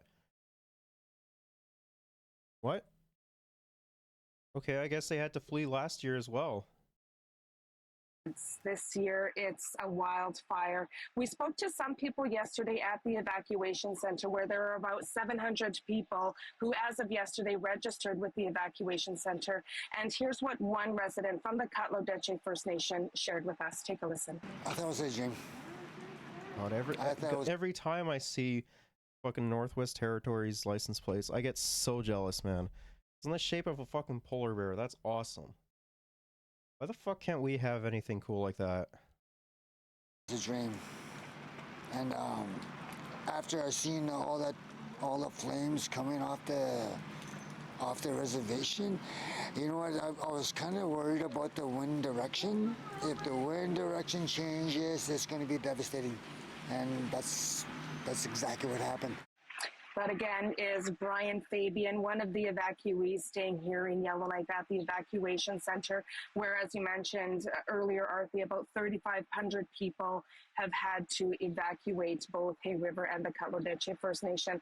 Now, we spoke to the Premier of the Northwest Territories yesterday, Premier Carolyn Cochrane. She told us that her government will do the best that they can to make sure that they replace the homes that have been damaged. And I'll mention again, we know that 15 homes and buildings so far have been damaged. We don't have a final number on that as of yet. Of course, the fire is still active in the area. Officials, Arthi, have not said when residents can return home to Hay River or the Cutlo Deche First Nation, but we will be keeping our eye on this developing story.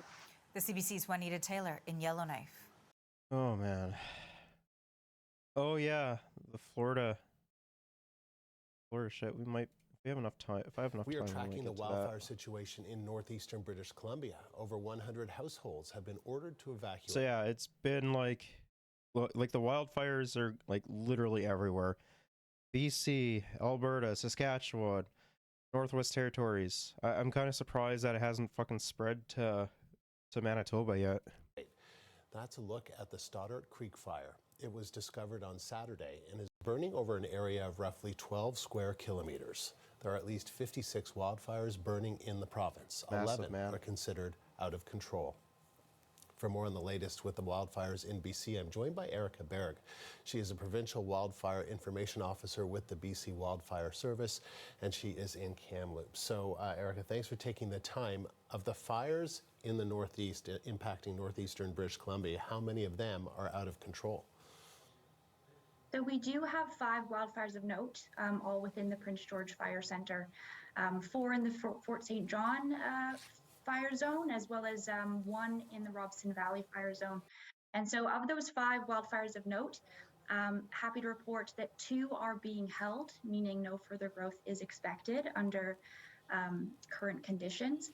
But that does leave 3 that are still out of control. And so they're out of control. How big are they? How fast are they expected to grow? So we do have some fairly large incidents up in that region, and that is why we're seeing for this season so far our area burned being quite a lot, especially in comparison to more recent years at this time. We are anticipating actually some higher winds this afternoon in the Peace region, which is where we're seeing a lot of those larger blazes. Paired with that, there is the possibility of dry lightning. So today's going to be we're going to be keeping our eyes out and staying alert, and we're asking folks in these areas of these wildfires as well to be very alert and follow the proper sources of information. And so evacuation orders have been issued, right? There are evacuation alerts and some orders as well in the vicinity of some of these larger wildfires. And so those are going to be coming down from the regional district or the local First Nation, the local government that manages that area. We currently do have the Peace River Regional District that is putting in a lot of these alerts and orders, as well as the Blueberry River First Nation. So for those details, for that information, we are directing folks to those trusted sources of information. So please visit the Peace River Regional District, their social media channels, their website for that specific information. I imagine within like a certain amount of time they'll probably have these to wildfires? Is it this evacuate, record-breaking heat? And can you just tell us a little bit about that? So it's a combination of factors. In the fall, we had drought conditions that sustained over the winter. Those deeper fuels remained quite dry. And then coming into this spring, the Northeast region in particular didn't receive a lot of precipitation. So we're in this sustained drought. So really hot, really dry, and that has made the fuels really susceptible to ignition and to spread. So that joined with, unfortunately, these wildfires are human caused. And so we're really wanting to push the messaging that folks need to be careful out there. People may not be aware, but off-road vehicles are common sources of human-caused ignition. And so if you are planning on using an ATV, taking advantage of this hot summery weather in May, we are wanting folks to be really aware and maybe consider pushing it to a time where our conditions, the fuels aren't so susceptible to ignition. And what about your firefighting resources? Do you have the people and the resources to deal with these wildfires? Well, weren't most of them sent to Alberta? We currently do. We have around 2,000, both the port and firefighting boots on the ground personnel available to deploy. Some are deployed obviously at this time. That being said, we also do have 300 to 400 contract personnel that we can bring in. We also do work very closely, as you likely know, with heavy equipment operators. And so we are well resourced at this time. That being said, if we do see lightning bust coming up, or even further down in this summer, that's when it can really stress our resourcing, because there can be ignitions that pop up across the province. And so again, we just really want to hammer home that we need to keep fires that we can control by not igniting. We can't control the lightning, but we can control our activities as humans on the landscape. So really wanting to limit those human-caused wildfires to not divert our critical resources. All right, Erica, thank you. That was a Provincial Wildfire Information Officer with the BC Wildfire Service, Erica it's Berg. probably going to, eventually come to that anyways, right? So I don't understand why you wouldn't want to get a head start on that. Now, wildfires continue to menace some communities in the Northwest Territories. Evacuation orders are in effect for the Katlodiche First Nation and the town of Hay River. Residents in both communities were ordered to leave yesterday. The situation appears most dire inside the First Nation. Meanwhile, Yellowknife has... Currently, there are close to 90 active wildfires burning across Alberta and more than 50 in British Columbia. Now, communities have already experienced evacuations, and some homes have already been lost as a result of the fires. The alarming part about this is that we're still very early in the wildfire season. It started late afternoon yesterday. We had very aggressive fire behavior conditions at the time. Initially, the response was with air tankers, initial attack crews. It's been discussed before about these severe and even record-breaking drought conditions that we're in at this point in time, and we're seeing them, the full fruition of them now in the fire starts that we're experiencing. Most of these are suspected human cause. So for more on what can still be to come across the country, not just out west, I want to bring in David Martel, Professor Emeritus at the University of Toronto, specializes in forest fire management. Professor, we appreciate this. Welcome to the program. Thank you. Is it unusual what is happening right now out west at this time of year? No, not really. The province of Alberta and parts of British Columbia are in what we typically refer to as the spring fire season. This is the early part of the fire season. There's a lot of cured grass that's dead grass from the previous year that's very flammable. The moisture content why don't we just do what the Indigenous people did beforehand, and we fucked up the environment. Why don't we just remove some of that all that dead underbrush with either controlled fires or just removing it in entirety, right? Like that will prevent this like severe wildfire season that they face, right? And the trees is very low this part of the fire season, and there hasn't been a lot of rain. So that combined with a lot of hot temperatures makes for very challenging conditions, which don't happen every year, but happen quite often. Now, the weather is certainly not helping. Weather being blamed for a lot of it, lightning for some of it, also causes, a lot of people are saying it is caused by humans of various sorts. And now, in terms of that, how would you characterize the response right now? And I know this is kind of a general question because we're dealing with two provinces really mainly. But how would you say they are responding at this point, especially with the number of firefighters and resources that they have at their disposal? It's difficult for me to assess the response. Basically what I know is what I see in the public media, and when they get a lot of fire. What did the natives did? Yeah, we for full context, I do have an Indigenous background. So yeah, what we would do is we would,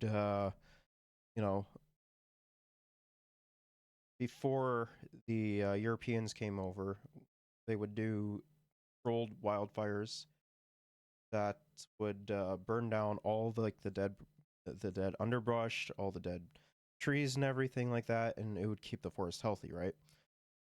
And we offered the advice being like, hey, let's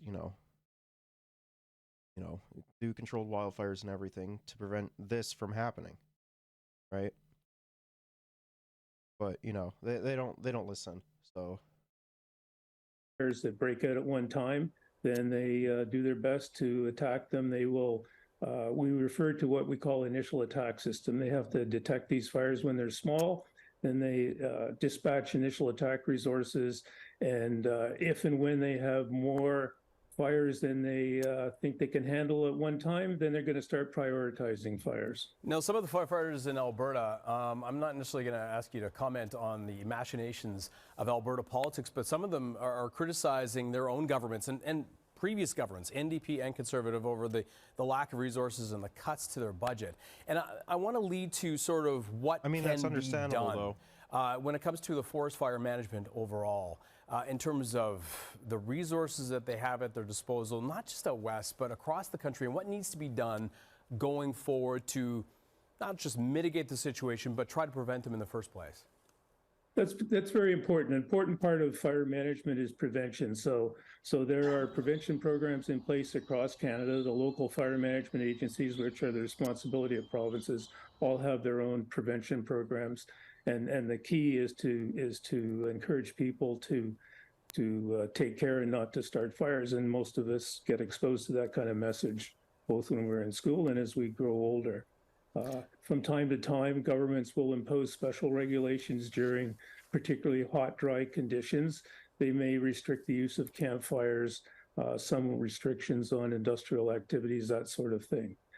So that's very important. But the next step is fires are going to occur. Fires occur in Canada, both from people and from lightning. And when they occur, it's important to find them. Like the gender reveal parties. Like, why do people do that shit? It's so stupid. Like I don't understand that. Like, you know, the fucking conditions are terrible. Why do you bother do that? Ugh. When they're very small. So these agencies all have detection gender systems. reveal In parties the are province of stupid Alberta, anyways, they though. have a lot of lookout towers. People out there would be familiar with them. In other parts of the country, in Ontario in particular, they rely more on detection patrol aircraft. But it's important to get in there and find those fires when Forget they're about small. that story. And when they're small, what they're going to do is they're going to dispatch what we call initial attack resources. And that varies by the size and the location of the fire and the values that it's threatened. But a typical initial attack dispatch, pretty much across Canada, is they will send 1 or 2 air tankers, which will be led by someone in another aircraft called a bird dog officer, and they will dispatch firefighters who are going to attack the fire on ground. And depending on where the fire is and the urgency, they will go typically by helicopter or they'll go by truck. And the objective of that initial attack force is to try to contain that fire while it's very small. And that's just it. I mean, a lot of these things are effectively a big insurance policy to make sure that it doesn't get out of control.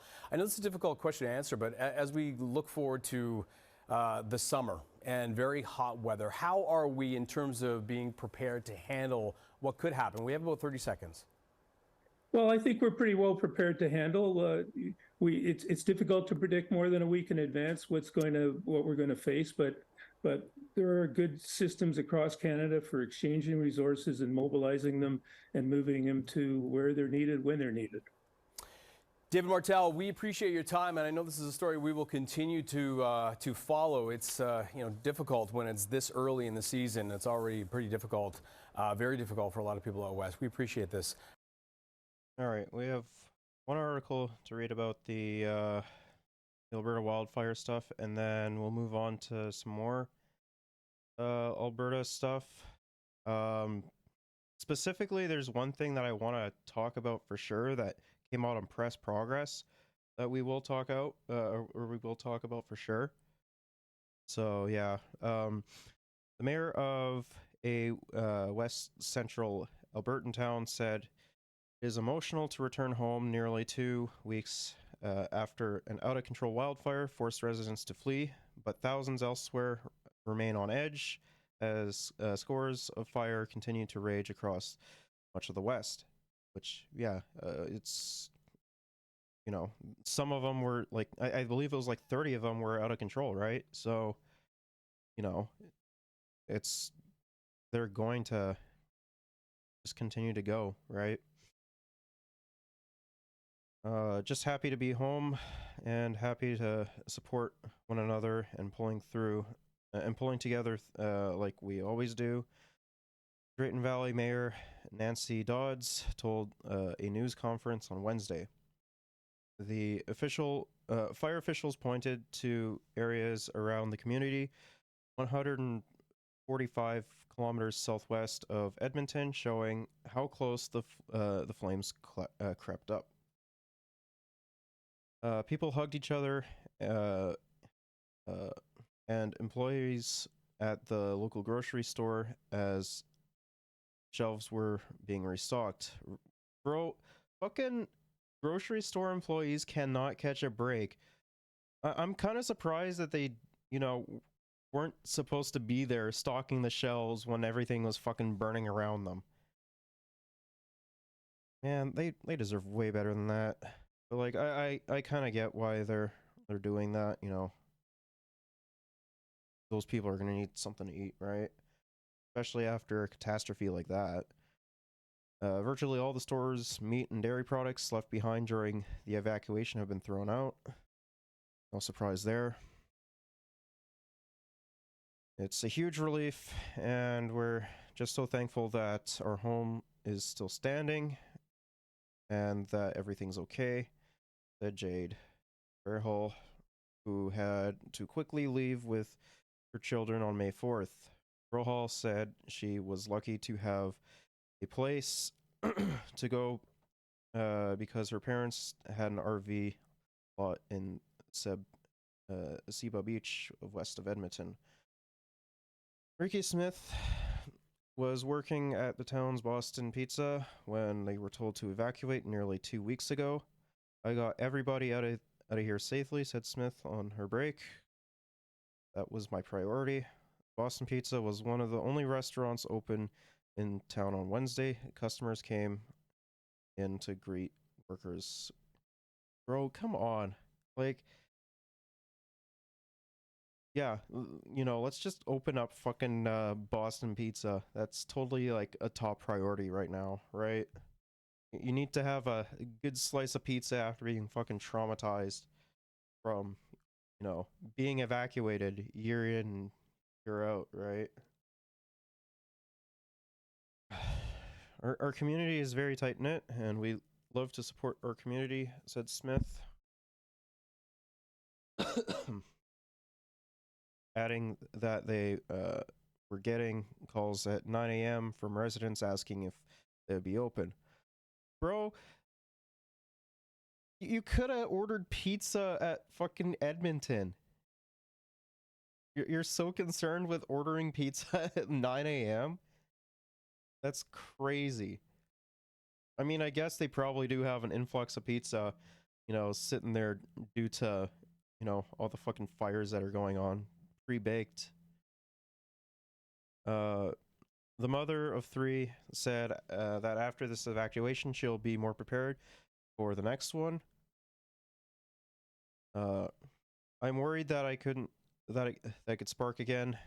I think that everyone's worried, said Smith. You have to be prepared for it. I don't think we're out to the woods completely. No. I'm honestly kind of surprised that, they didn't have like any form of like emergency like bag that they could just grab and go. Like that's wild to me. I think that we're fortunate enough that we were able to come back when we were, and that the community made it so that it was safe enough for us to come back when we did. Smith also works at the hospital of Drayton Valley and has been in the town since Tuesday morning to prep the emergency room, which is now open. It'll take some time, but it's getting there. Smith said officials said 5 homes were destroyed in the blaze. A firefighter was also injured by a falling tree. Damn, bro, that sucks. Like, I couldn't imagine that. Yeah, this is why they need to, like, focus on wildfire prevention instead of just, like, taking a reactionary approach to it. Fire Chief Tom Thompson. What, is this like a ripoff of John Johnson? That's insane, man. Said while the fire risk has erased significantly, people should still take precautions. There are still extremely hazardous areas out in the country area. We can call it a burn area or a black area. There are concerns about falling trees. There are concerns about ash pits, he said. More than 11,900 people in Alberta remain forced from their homes. 91 active wildfires were burning in the province, with 27 listed out of control in Wednesday afternoon. There are about 2,500 people battling wildfires in Alberta, including hundreds of soldiers. Yeah, that's crazy, man. Revertis trudged through smoldering trees near Drayton Valley on Tuesday before officials partially lifted an evacuation order. Dressed in yellow jumpsuits with bright blue safety helmets, they walked through trees, some of which were reduced to matchsticks. Officials said another firefighter was seriously injured battling the blaze near East Prairie Métis settlement in the north. Hotter and drier temperatures are in the forecast, and there's a fire ban for nearly the entire province. Yeah, I wonder why there's a fire ban. You know, with hot, dry weather and, you know, a fuck ton of wildfires going, right? Like, of course there would be. Of course there would be a fire ban, bud. There are also 25 active wildfires in Saskatchewan as of Wednesday afternoon. Buckley Balinger, a former long-serving legislature member in northern Saskatchewan, left Illa Cross after an evacuation was ordered for the village on Tuesday. Illa Cross is a peninsula and a single road connecting it to the main highway. Bellinger said the wildfire traveled within 12 kilometers of the community and crossed the highway. He said the blaze is moving through the tops of the trees and shooting pine cones like vials of fire. That is insane. That I could not imagine that. Like, you know, imagine having like fucking pine cones that are on fire being flung at you. That's something that you'd see in like an apocalypse movie. Like, that is wild. The wind is helping push in the direction of Illa Velcross, and we're hoping either rain comes or the wind shifts, he said. But we are clearly in its path, and that's why it's better to get people out of harm's way. People were also forced to flee nearby Buffalo Narrows this week. Bellinger said more than 30 cabins were likely destroyed. The loss is devastating, he said, as the buildings of rich families and crapline history. Oh no, their fucking cabins burnt down. That means they don't have a place to fucking go and visit when they want to, you know, don't be at work. I'm sorry, I don't give a shit about like 30 rich people's cabins being burnt down. Like that's not like a top priority thing that I give a shit about. We see it all burn to the ground. Nothing is left but ashes. Billinger said, "That's real heartbreaking." Yeah, those poor rich families. They can't go to their cabin this year. Oh no, what are they gonna do? The Saskatchewan Public Safety Agency said it's supporting 329 evacuees with accommodations and meals in Lloydminster, North Battleford of Regina. The agency said it is not received reports of any structures being destroyed, and that none of the fires are directly threatening communities.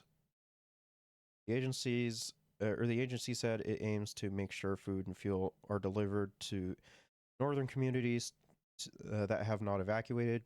The main highway into those communities have been closed, and only essential travel is allowed. Air quality statements continue to blanket most of Western Canada. Yeah, it's really fucking bad. Like, I still have fucking, you know, air quality statements.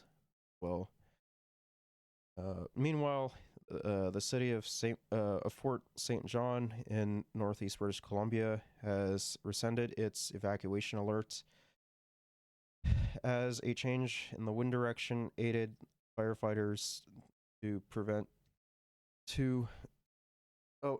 control wildfires from advancing closer. An update on the city's website says the alert has been lifted for all properties, and its roughly 21,000 residents can safely resume everyday activities. Dan Davis, the legislative member for Peace River North, said the smoke is heavy in the area. You can see a couple blocks away, he said. In the Northwest Territories, the Kaludich First Nation and town Hay River, about 120 kilometers from the Alberta boundary, remains evacuated. Mike Westwick, a wildfire information officer with the government, said a small amount of scattered showers provided a crucial opening for firefighting teams to tackle the blaze, but he said is the relief that will not last.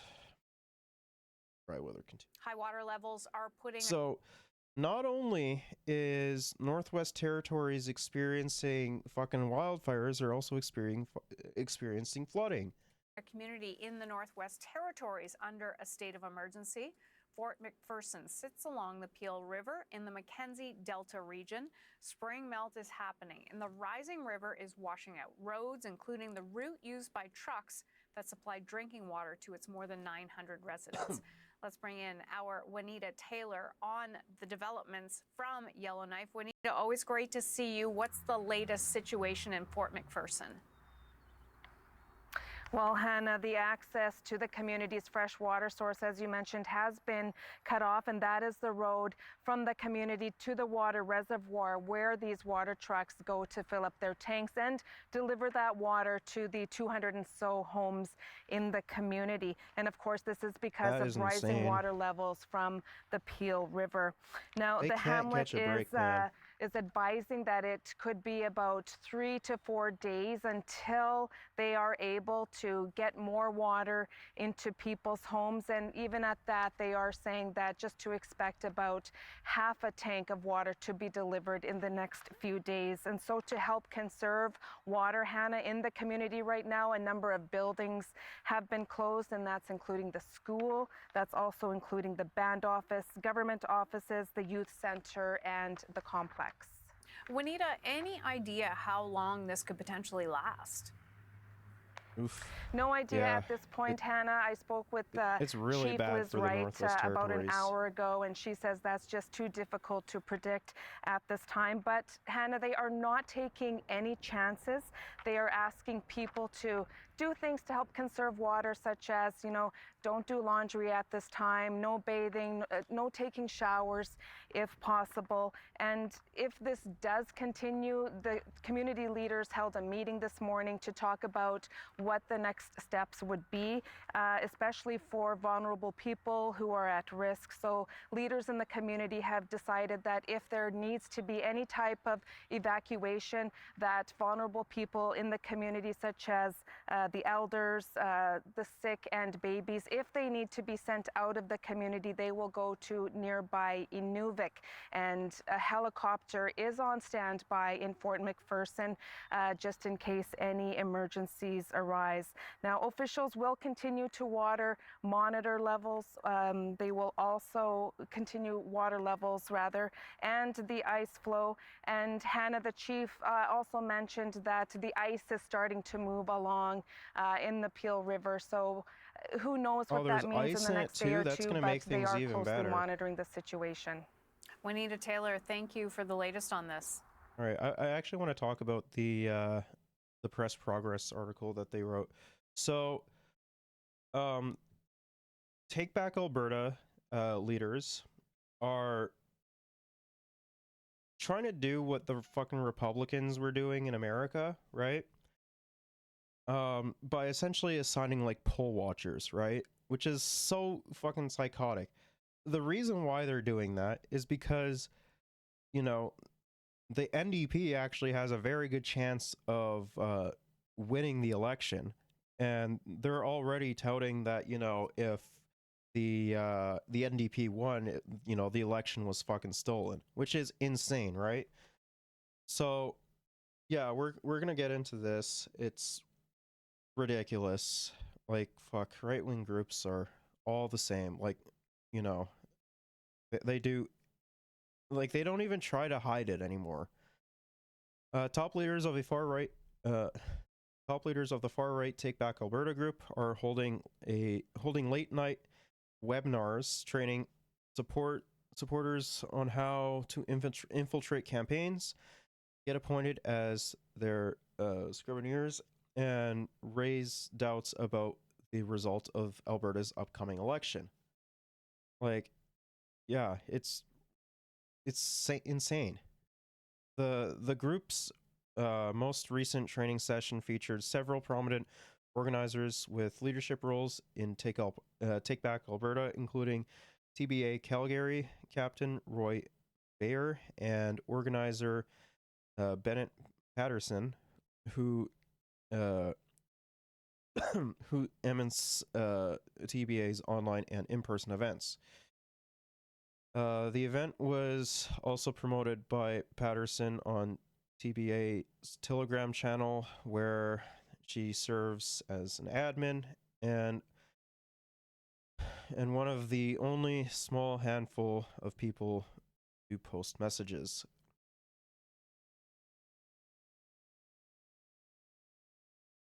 Grassroots conservative supporters have put together a webinar. That is wild, man. And like, of course it was on Telegram too, right? Like, that doesn't surprise me. I'm kind of surprised that, you know, they're also not trying to promote this on Truth Social. Because of a lot of our hogs are just want to be Americans, right? Like, I'm sure that they have something on Truth Social, right?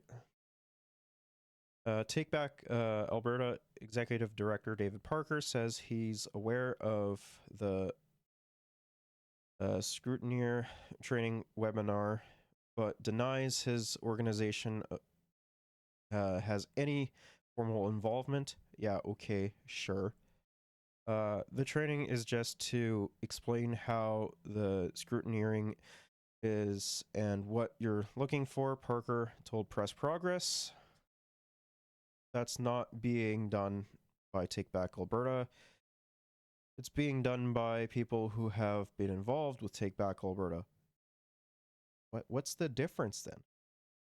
Like, literally, what's the difference? Don't you like even if you like, you know, Take Back Alberta isn't part of this, which I highly doubt. Like, don't you fucking flag that shit? Probably not, because they're, you know, dumbass conservatives. But like, you know, this is unsurprising in the slightest that, you know, a far right-wing group would be, you know, wanting to poll watch. Like, our hogs are exactly the same as fucking as like American hogs, outside of like owning like 500 guns. They're doing this because they're really concerned about the integrity of the vote. Yeah, okay, sure. It's totally not for intimidation reasons. Despite the overlap between TBA and the webinars for scrutineers, Patterson is always careful to distance the webinar from TBA or any other organization. This particular webinar is for scrutineers, is a grassroots initiative, Patterson told webinar attendees last Friday. This is not put on by any organization.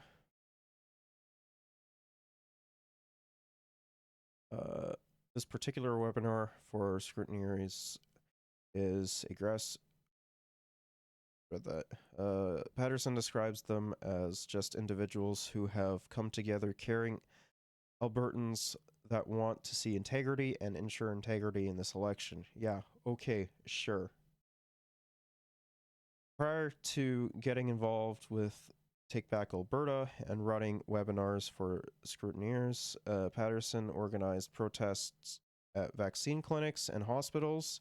2 years ago, the anti-vax rally organizer made news after getting into a shouting match with a nurse outside of Edmonton's Royal Alexandria Hospital. Yeah, I totally don't. I totally believe that the anti-vax guy who's shouting at fucking nurses about, you know, fucking vaccines is like not at least involved with you know, poll watching or you know, whatever the fuck they want to do here. Yeah, I totally believe that. In 2021, Patterson helped conspiracy theorist Chris Scopia promote a protest that saw dozens of anti-vaxxers storm a children's toy store in Midwestern Alberta, Midwestern Edmonton Mall, and ultimately ended the Cicadas arrest. Bro, yeah, that's fucking insane. Like, it's a fucking children's store. You think that they're going to be like, you know, injecting fucking kids with the Fauci ouchie? Like, that's ridiculous, man. Now Patterson is training supporters to man polling stations in case something untoward should happen on the election day. So essentially, if the UCP loses, like, it's the exact same shit that was going on with like the 2020 elections in America. Like, our hogs aren't even creative. Like we just see, like, they just see what America does and they're like, oh hey, let's do the exact same thing. One of the things we're looking to do is make sure the number of ballots in the boxes match the number of people that came through. Patterson explained in a video posted to Facebook to promote the webinar. Serving as a scrutineer is a bit like serving as security at an event, Patterson added. Just the existence of security at an event is enough to prevent people from misbehaving. Okay, so you should be okay with like fucking liberals doing it, right? Like, no, he only wants it for his group so that they can intimidate people either not to vote or vote a certain way. Like, this is just going to cause more fucking problems for, you know, for the voting integrity within, like, the areas that they're going to be doing this in. As well as, like, you know, I imagine that there's going to be some fucking scuffles as well. Often the security doesn't have to do anything. They just kind of gotta stand there and watch, and people are less inclined to misbehave. Yeah, sure, that's what you're gonna be doing. The training webinar itself glosses over the actual duties of an election scrutineer and instead focuses on potential security problems that threats from bad actors. What? The fuck do they even mean by that? One guest speaker introduced by Patterson presented a slideshow about potential security vulnerabilities in Alberta's voting machines. They're bringing up the voting machines too? Oh my god, they are so stupid. It's literally the fucking same dog shit stuff that they were promoting with the 2020 elections. Like, it is so stupid. Oh. This is a fact that the 2020 election in the United States was an infiltration point for a lot of people. The presenter, Ryan Murray, and I started asking what happened down there, what is real, did it really happen, could it really happen in Canada? Bro, they are saying the exact same shit. Like, come on, bud. This is so stupid. Ugh.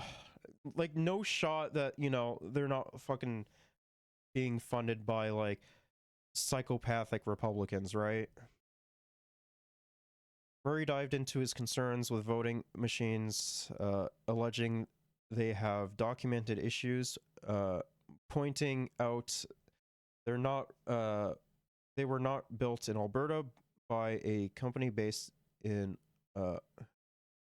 Oman, Nebraska, and raising questions about the source code. Bro, it's like the same shit that they used with that one other voting machine that happened in the 2020 election. Like, it was the same shit. Like, they were saying that Hugo Chavez was involved with the fucking 2020 election, which is psychotic. Like, it's only a matter of time before they actually say, like, that shit as well. But, like, you know, clearly right here, there's, like, pretty much saying it. What's going inside of these machines? I don't know, maybe fucking ballots. That's what's going inside the machines. It's literally just to make fucking counting ballots easier.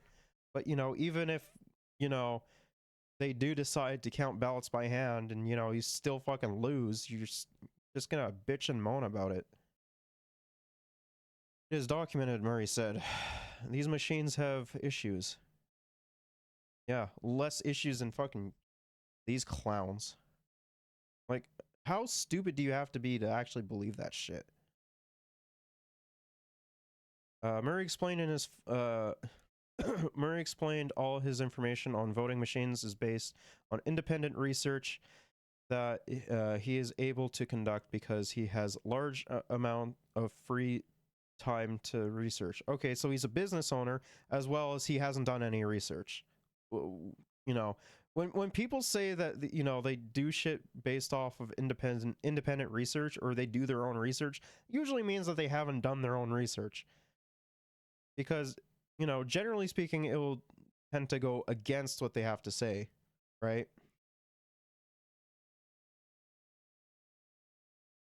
I like to go right to the source, Murray said, right to the horse's mouth to feed, or to find out what's really going on. On his Substack blog, Murray outlines his theory that voting machines used in Calgary's municipal elections can be manipulated by the Chinese government.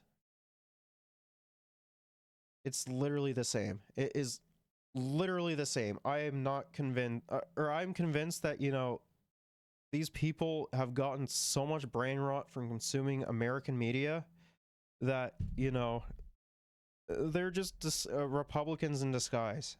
Like, I won't be convinced otherwise. Like, they just have to be, right? Like, this is nonsense.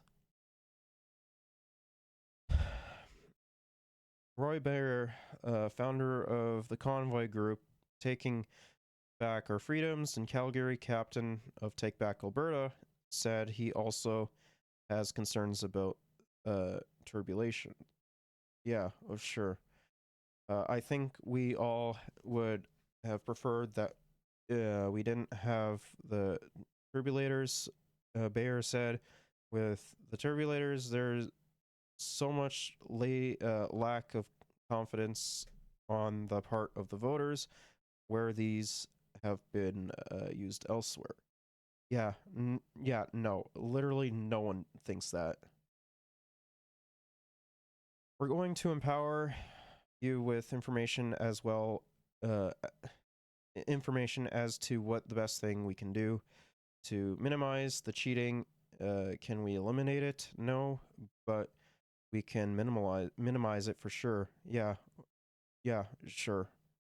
Like, these idiots see, like, busloads of people going to vote because, like, and it's usually like older people that live in, like, retirement homes or you know, or like other institutions and stuff like that. They see, like, fuck tons of buses come down with people, and, like, they go cast their ballot, and they think that, you know, they're fucking doing some illegal shit. Like, no, they just, you know, it's a lot easier for them to go and cast ballots all at one time than, you know, individually taking them to fucking go vote. It's so stupid.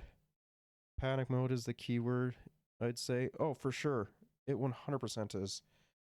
Like, it's the same shit that happened with the 2020 election in the States. Like, we even see this narrative being pushed by the leader of the Conservative Party. Like, he's already, like, Pierre Poilievre is already crying, already priming his voters that if he does not form government, and if the Liberals do with either the NDP or the Le Bloc Québécois, he's going to say that the election was stolen for him. Like, even though like he is polling higher, very marginally higher than Justin Trudeau, and like if we were to hold an election with like the polling numbers and everything right now, you know, he still wouldn't have enough to cover or to like form government.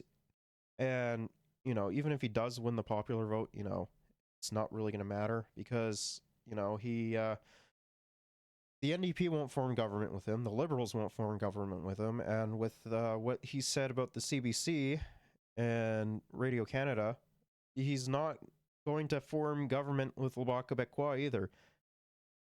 What's most likely going to happen is I imagine that the Liberals are going to form government either with the NDP, Le Bloc Québécois, or depending on how the election goes, you know, they could form government with both. And then he'll just cry foul that, you know, the election was stolen for him, despite the fact that's not how fucking Canadian elections work. Like, it's so fucking stupid. Other issues raised during the webinar included the possibility of busloads of voters arriving at polling stations and fears that foreign nationals or Ukrainian refugees could cast votes, possibly with the help of landlords signing false accessions. Yeah, this is exactly what I'm talking about. Like, they're literally going after, like, you know, the bus roads of like old people that, you know, the retirement home sends, because it's just a lot more convenient and easier for them to go and vote all at once compared to individually. Like, it's so stupid. And like, I honestly don't give a shit if Ukrainian refugees vote. Like, I don't care. Like, if they want to vote in, you know, whichever province or territory that they're living in for like an election that's happening there, or even if it's like at a federal election, I don't care. It's not really going to sway things. It's the same arguments that are used against incarcerated populations. Like, they automatically think that they're going to be voting for like more fucking murder on the street or some shit like that, which is, it's just not the case. Like, it's so stupid. Like, ugh. If I see busloads of people showing up to a poll, I'm going to go into panic mode. Yep, you're right. There it is. You were definitely right about that. Said one webinar participant. Aji Laika. Bro, I have no idea how to pronounce these names. Ulanova, a presenter who previously hosted Take Back Alberta event at her home near Okotoks, provided a presentation on how to ensure integrity from our votes that cast doubts on the reasonability of voting machines, and asked attendees, if we have machines that don't count correctly, how can we rely on them? So what, you want the fucking pollsters to like count them all by hand? They literally only use them to make, you know, counting votes easier. And the funny thing is that as we saw with the 2020 election with, like, say, Nevada, for example, you know, when they did recount ballots that were you know, for Biden and everything, like the machine misread a couple ballots, and it turned out that Biden had more than, you know, what was anticipated. Like, it's so stupid. Like, you don't trust the machines, you don't trust the pollsters. Like, at that point, like, why the fuck do you even bother voting?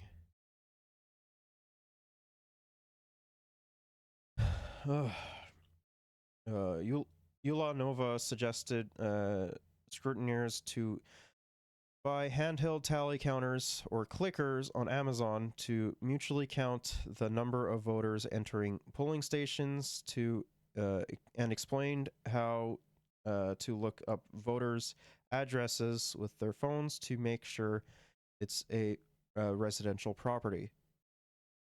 You can use your cell phone to check the address on declarations. Ulanova said, if it's a commercial building, we've got a problem. You've got to dispute the declaration. Ulanova provided a list of 34 background writings for scrutineers to target. Like, this is ridiculous. Like, they are worse than Redditors when it comes down to, like, you know, actually fucking scare the shit out of me. They're worse than Redditors when it comes down to, like, I don't know, debating some stupid idea on, like, r/atheist or whatever. Yeah, these are all the writings that they're looking at. It's pretty sus that all of them are either Calgary or Edmonton for the most part, and then, like, you know, just a couple other writings that makes it look to them a little bit less sus. Like, it's so stupid. Yeah, yeah, exactly. It's the same. Like, they are complete psychos. These are the 34 writings. These are very close votes. Ulanova explained these are the writings where the vote is close, and it's where most important to have scrutineers. Yeah, because these are all, like, for the most part, these are all, like, either, like, heavily like left leaning, or, like, you know, or like swing writings. That's the only reason why they're, you know, they're saying that. Although the webinar presented it's as unaffiliated with any party, Patterson made clear that she and her other webineers organizers firmly support Danielle Smith's UCP. Unsurprising. Personally, I support the United Conservative Party, and I'm quite optimistic that the majority of people here are on board with that, Patterson said. Yeah, it's funny how, like, you hear that coming from, like, the Conservatives, but you never hear that coming from Liberals or NDPs. Or fuck, even the Greens. Like, you never hear that from them. It's always these guys.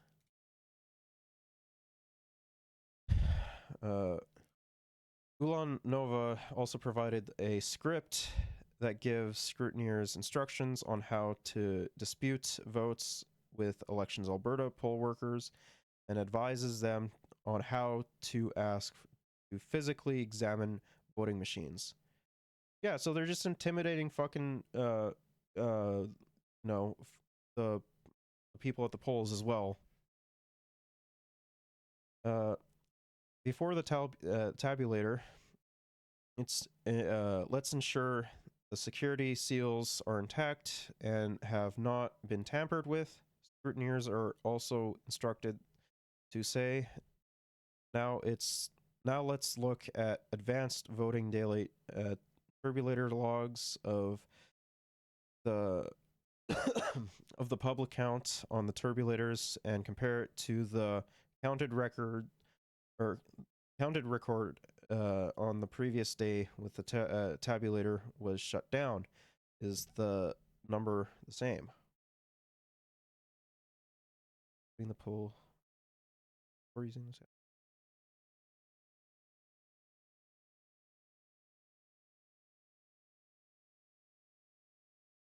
That's wild, man. Under Albertan election laws, scrutineers can only be appointed by a registered candidate, not by third-party groups, which is why they are trying so desperately to be underneath or be appointed by UCP candidates, which some of which are like completely insane. Because like the UCP, like, you know, it's not surprising that, you know, they would hire some of these people for sure.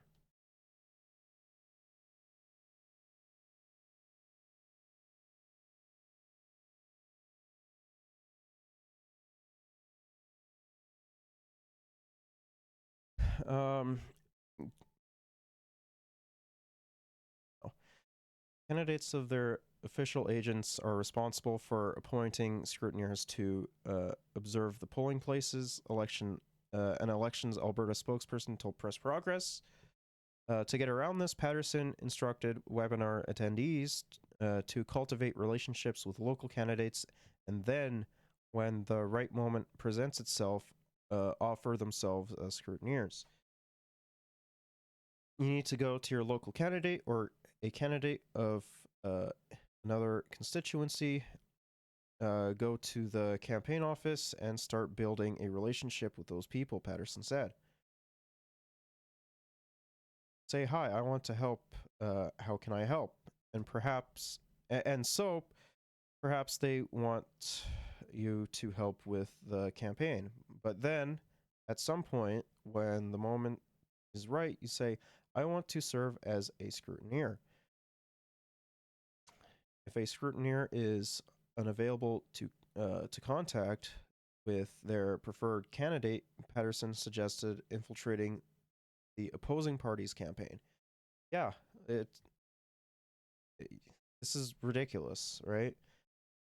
It's unsurprising that, you know, they would first go to the UCP for this, right? But like, I honestly think that when it comes down to it, Elections Alberta has to do a way better job with this, right? Because like, if they can allow these fucking psychos to get in and poll watch, like, what the fuck is next, right? If you can't get in as a scrutineer under your preferred candidate, this is getting a little creative. We're stepping outside the box here. Get in as a scrutineer for another candidate, Patterson said. Yeah, this is wild. Like, I do think that, you know, this will be something that we have to pay attention to, as well as, like, I imagine similar thinking people within, like, say, more conservative areas that are expected to lose, like Doug Ford when it comes to his re-election, which I was surprised he won his last election too, but like last time, you know, there was like almost no one that voted, so as well as like Heather Stephenson out in Manitoba, you know, chances are, like, when it comes to, like, say, Winnipeg and Brandon, you know, those are going to lean a lot more in favor of the NDP. So when it comes down to that, like, I imagine, like, she has an election coming up within this year, so I imagine we're going to be hearing the same thing that we're hearing with the Alberta elections with this. Like, it's going to be ridiculous. And then, like, all the ridings that they're going to be talking about will be the Brandon ridings and the Winnipeg ridings mostly, and then maybe some more like NDP voted ridings as well. Your secret reason is, of course, you couldn't be a scrutineer for the candidate you really want to be a scrutineer for, but that's fine. Call them up and say, I'll serve as a scrutineer for you, and you'll probably snap. They'll probably snap you up like that because I bet they're really short of helpers. Yeah, sure. You don't want to tell a lie, but you don't have to tell the whole truth either. Yeah, I love it when those people say that, right? Yeah, don't tell a lie, but let's not tell the entire truth either. Like, ugh. People are awful, man. Although Patterson stressed the webinar had no affiliation with other organizations, such as Take Back Alberta, she noted that she is involved with multiple groups and had a hunch some of you will be interested in some of these other projects. Patterson wrapped up the webinar by plugging the TBA Zoom workshop series, and other TBA events included a live TBA event in Red Deer starring Jordan Peterson. Oh no, bro, they got the incel king himself. Let's go. I can't believe they got Peterson. Let's go. Like the funny thing is that, like, not gonna lie, Jordan Peterson fell off super fucking hard. Like, he's just crying now at this point. Why won't women love me? Yeah, it's like at this point, like, Jordan Peterson literally has to do shit like this to stay relevant. It is so funny. Like, you know, ever since he cried about shit on Twitter, like, no one's been taking him seriously. Like, come on, dog. Even people are taking Steven Crowder more seriously. And like, that dude is going through a pretty fucking messy divorce, which is kind of funny, not gonna lie. Although the group has claimed a representative from Elections Alberta is helping deliver its scrutineer training webinars, Elections Alberta flatly denies this claim. Yeah, of course they would. Elections Alberta isn't involved in any scrutineer training with any individuals or organizations, a spokesperson from the election agency told Press Progress. Yeah, like, this article is like wild, man. For me, it was Twitter, the Twitter suit dressing. Okay, was, yeah, true. All right. Oh yeah. So one thing that I find kind of funny is that there are currently 100 candidates running to be Toronto's next mayor, which is insane. Like, 100 candidates is ridiculous, man.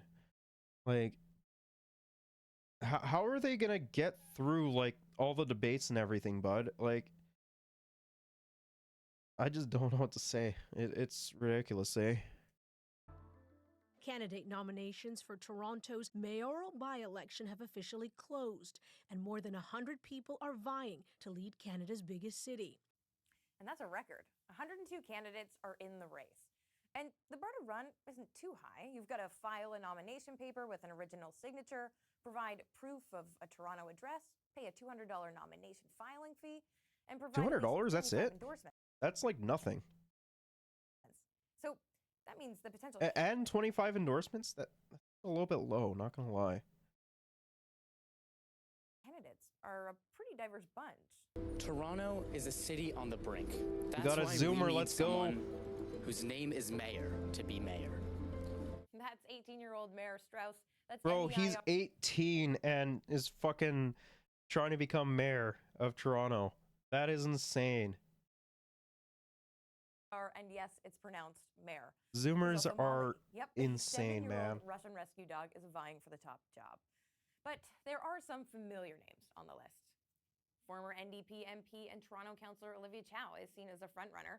She placed third in the 2014 mayoral election, as well as councillors Anna Bailau, Brad Bradford, Josh Matlow, and the former police chief Mark Saunders.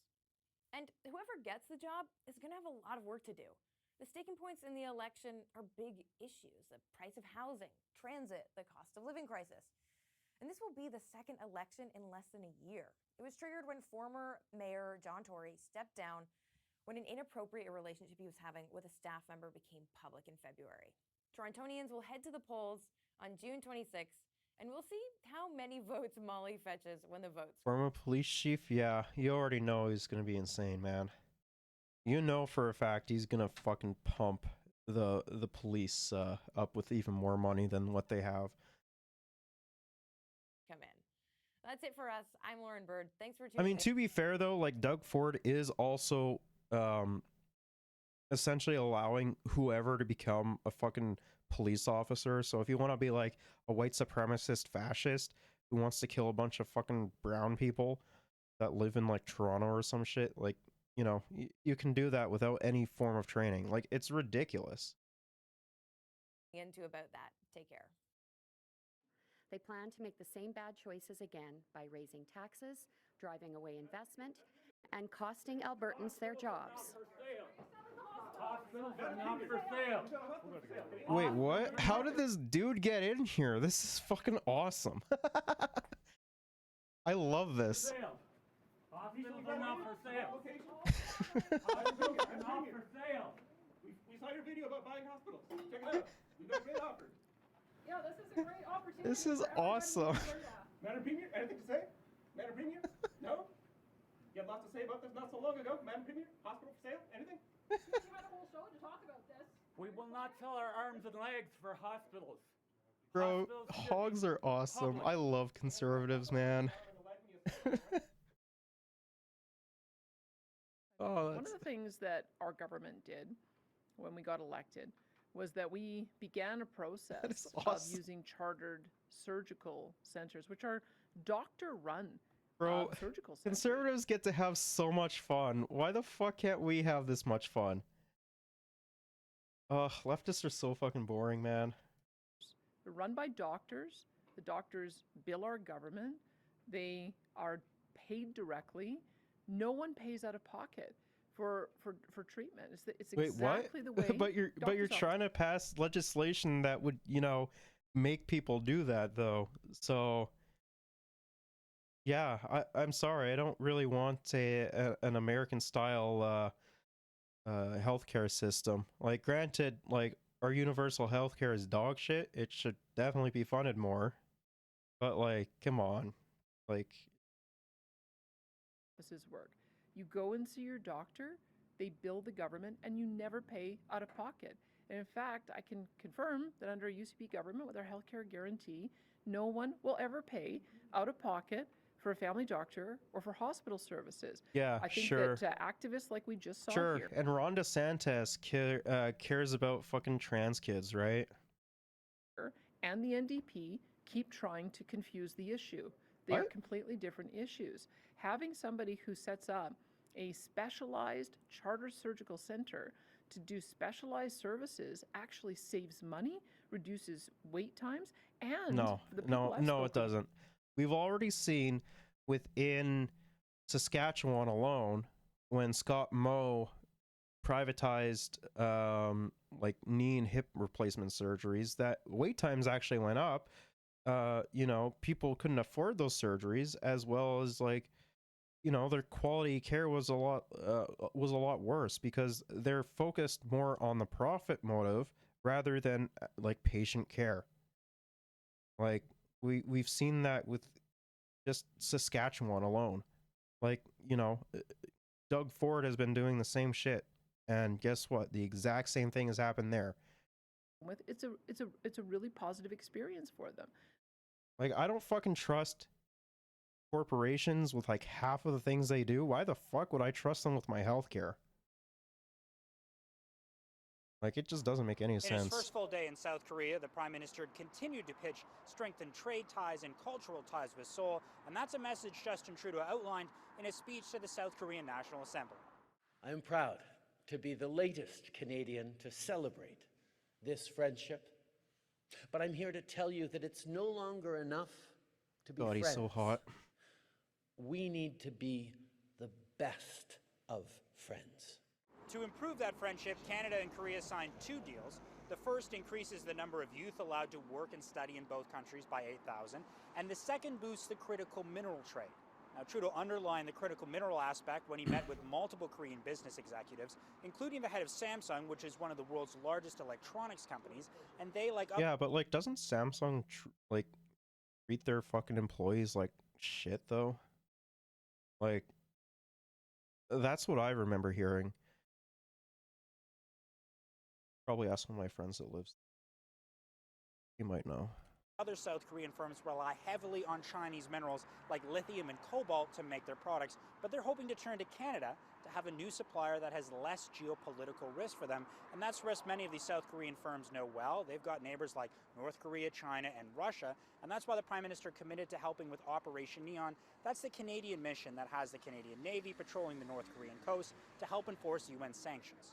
Canada is committed to supporting the Republic of Korea's efforts towards a denuclearized, peaceful, and prosperous Korean peninsula.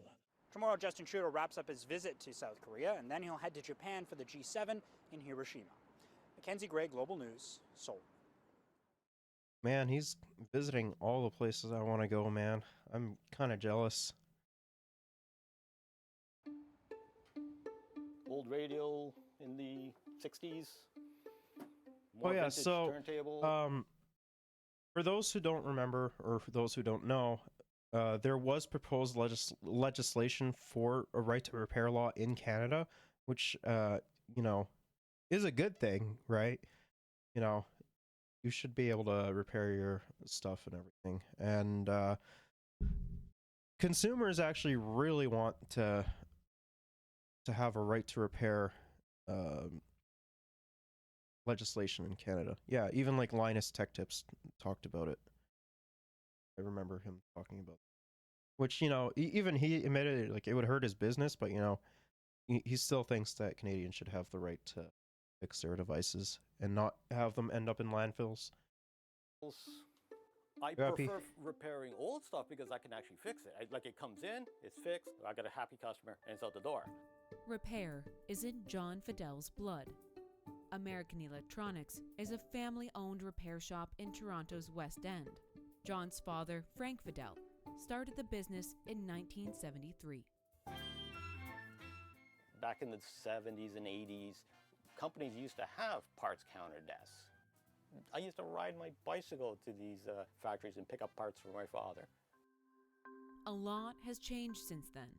Parts counters have gone by the wayside, and technology has become more sophisticated and more difficult to repair, but not for the reasons you think. There isn't any reason that the stuff we have today is harder to fix than stuff from 20 years ago. It's really the system that has atrophied. Manufacturers used to sell parts. Over the last 20, 30 years, they've systematically stopped doing that. Hey, I'm Kyle with iFixit, and we're going to take some stuff apart today. iFixit was Kyle Wien's radical response. It's a website that offers everything most manufacturers won't: repair guides, tools, and parts.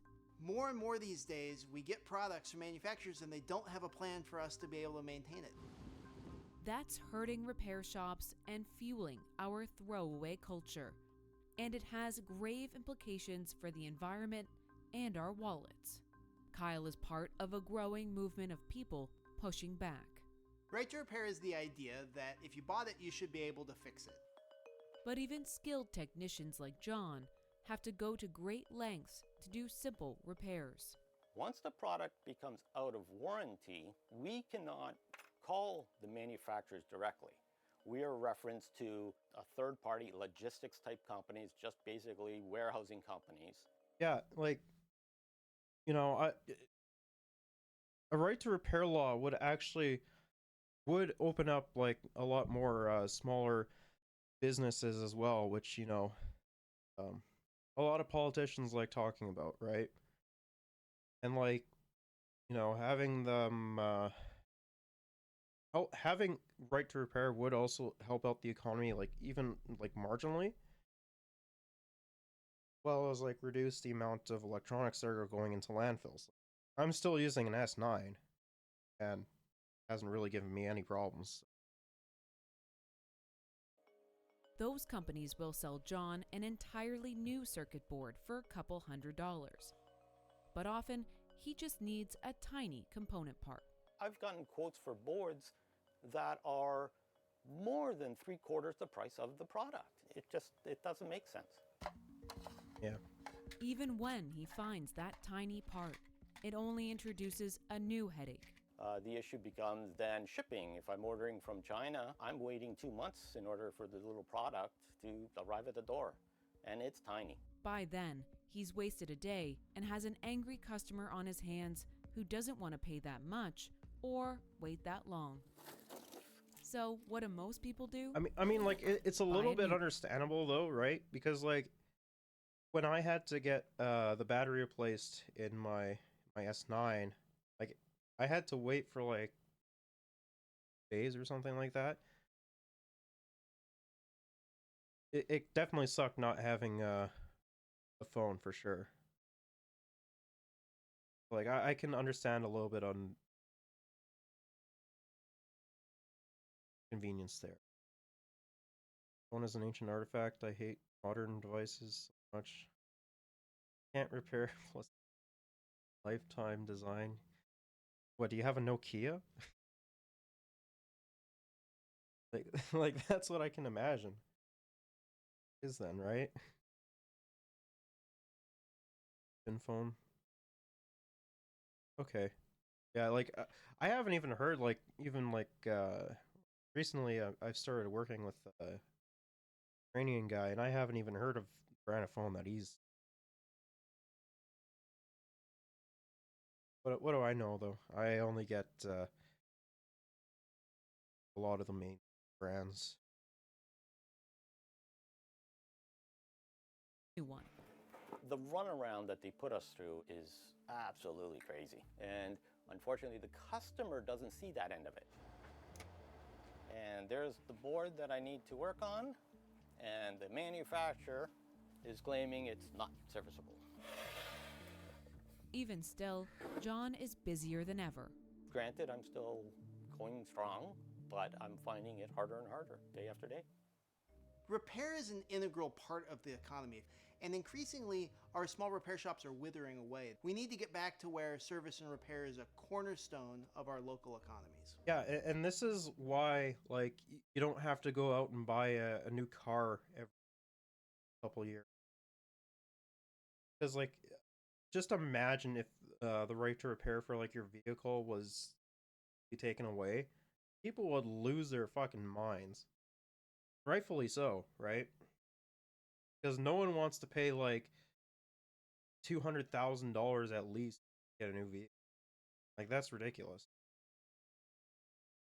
Like it's a little bit less so with older technology, right? But you know, people are still gonna use older technology. Sure.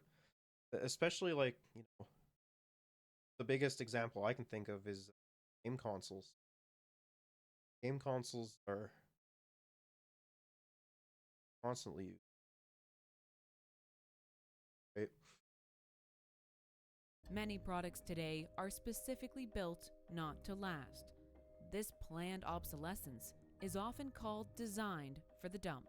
For example, batteries same thing glued with, into fast smartphones, fashion as which well. makes them difficult to replace, or software updates that are incompatible with older devices. Like the main culprit of this is 100% the main culprits behind like the planned obsolescence as well as like updating to a new firmware is Apple. Apple is like notoriously bad. Like, you know, some Android products are pretty bad for it too. Apple wants you to pay $1,000 for a new phone like every devices. We absolutely can make products that last longer if we want to.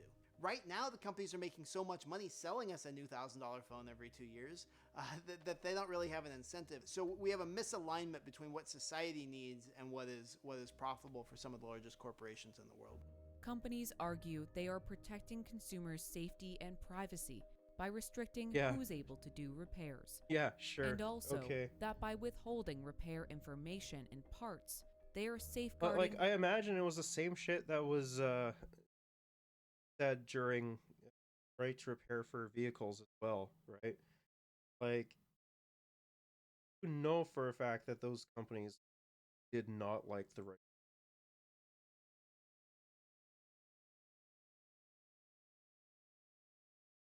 Their intellectual property rights.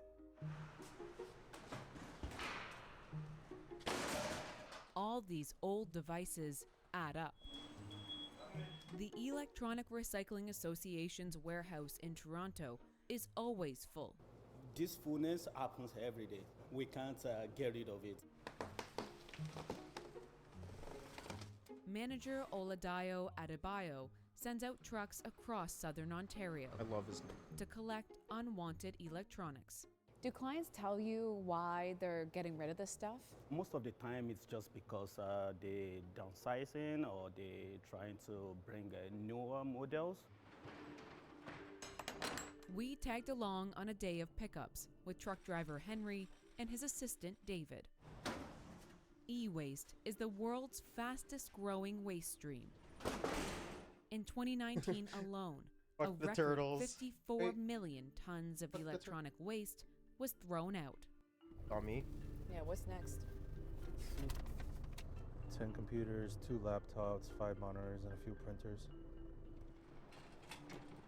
Most of this stuff still works. Newer models will be sent to the nonprofit's Calgary headquarters to be repaired and then donated. The rest gets recycled. But the recycling industry cannot keep pace with the world's appetite for electronics. Like, one And thing making that all is this good new tech that is what causes the for the bill that we suppose that A has had was the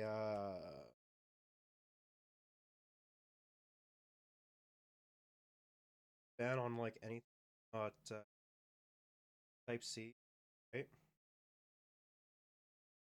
Like, I do think that is a step in the right direction. We need to do way more when it comes down to it. Only using one cable for everything is not gonna end all e-waste. Like, right to repair laws as well as getting rid of planned obsolescence will help out with that in the long run.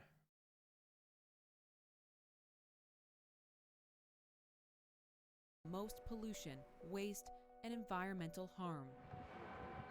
We are literally digging a mountain out of the earth every day to make and feed the beast that is our regular electronics consumption. And as more new things run on software, repair shops and DIY types face a new barrier: digital locks. That's when you can't do a fix without special software. And Which manufacturers is completely often stupid. keep those Like, tools to themselves. I don't understand why they and do the that. moment that you have copyright control over all of our physical objects, that passes control from the Should be owner, illegal. from you, to the manufacturer, and they get to dictate what happens at every step of the way. The right to repair is about giving people more control over the things they already own. With the movement gaining momentum, big tech companies have begun to make some concessions. Apple has launched a DIY repair program. Google and Samsung now sell parts for their phones. Nokia and Microsoft are making more repairable products. But advocates say, in order to fix all our devices, we need to repair the entire system. We have to pass laws to construct the kind of society we want to live in. And at the moment, we're very biased in favor of manufacturers and against local repair options. I mean, he's right. It's a fundamental human right to have access to the knowledge to how to fix all the things that we depend on for modern life. Like, I remember watching a video a while ago of like farmers in states having to like literally learn how to hack their John Deeres just because they don't want to spend like $5,000 the factory back in order just to fix their tractor. It's ridiculous.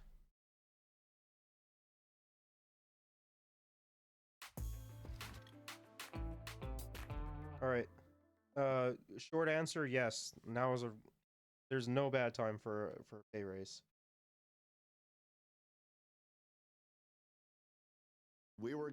Let's see the arguments that they're going to use against it, close though. the gap, and we're in line with the rate of inflation, and we've done this through this agreement. All right, let's start with those wage increases, because according to the union, these are substantially higher than what had been previously disclosed. 12.6% over 4 years, to be exact. Hi, welcome to About That. I'm Lauren Burden for Andrew Chang. So, PSAC, the Public Service Alliance of Canada, the union that represents 120,000 government workers, reached an agreement with the Treasury Board of Canada recently. And it was a big deal because it was such a significant raise. We did a full breakdown of this deal on our show right when it came out. Essentially, the union representing Yeah, the workers and the whole thing that they were like complaining about and didn't even touch on, like they were complaining about like, oh, how the union workers wanted a better pay raise. Like I don't understand why the fucking media always just focuses on that. There's usually a lot of other things that they want as well, like better working conditions, better like anti-discriminatory role, whatever, as well as like another thing that they tended to focus on when it came to that strike was also the whole like work from home shit. I'm like, okay, COVID showed us that we can work from home and it would be okay. Like I don't know, I just don't understand that angle that the media took. Like are they trying to be like more anti-union than what they are? 13.5%. The government initially offered 9, and they settled at 12.6. And the union leader called the deal precedent setting and said that it could have significant impact on negotiations of all kinds of labor disputes. Workers are just fed up and they're frustrated. So I think you're going to see more of that labor unrest. I think you're going to see I mean, workers yeah, taking- like we've been seeing it all over the place, right? Not just here at home. We've also been seeing it in South Korea. We've been seeing it in Israel. We've been seeing it in the UK. We've been seeing it in France. Like even in certain parts of America as well. Like the writer's strike that happened not too terribly long. It's understandable that people are getting frustrated with it because, they're not able to make ends meet. They're being put on more and more like duties that they didn't initially sign up for. So yeah, it's understandable that they'd be upset by that. More of these types of job action to make sure that they're getting the working conditions and the wages that they deserve. And there are several unions that are either in negotiations or will be in the next few months. And who wouldn't want a significant raise, right? I mean, especially these days. Anyone paying bills or going to the grocery store knows that money in your pocket doesn't buy what it did, even a year ago. I mean, we could also just Inflation has eaten away at your enforce purchasing power. regulatory action as And well. here's inflation over the last 10 years. Fairly stable between 1% and 2% until you hit the pandemic years. That means that in 2012, I wonder why that is. if you went to your local grocery store and bought, say, $200 worth of groceries, fast forward to 2022. Yeah, I go to the store, like a couple of years ago, $12 would have got me 3 jugs of milk. Now it only gets me 2. Like, it's ridiculous, right? Go through a decent amount of... I refuse to buy anything more than $12 just on milk alone. It should be criminal that, they're charging us, this amount of money for the little amount that we get. Like, I paid almost $100 for, like, a couple items. That's insane. That same amount of food would cost just under $240. We don't have the full numbers for 2023 yet, but we know that the number is going up. And wages, on average, haven't kept up with inflation. So, in real terms, every year, you're actually making less money than the year before. here's what I mean. Like, look at the rate of Yeah, inflation it's against the average fucking wage stupid. increases from 1950 to 1990. And this gives you some Like a lot of the perspective. We Canadian haven't working seen class wages is rise consistently higher than the not rate of doing inflation too well. since the 60s and early 70s. And since the 80s, households have been earning less than the rate of inflation. And that means that the last people to out-earn inflation are probably retired, or at least retirement age. Yeah.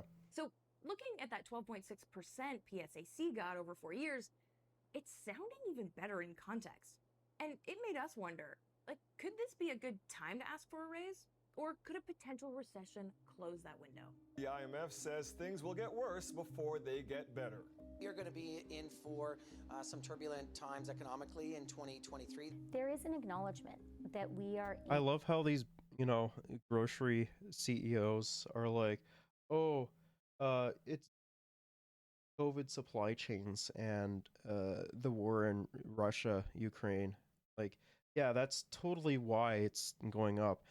Despite the fact that, you literally gave yourself a fucking $1 million bonus. Like, yeah. Canadians are totally buying that shit.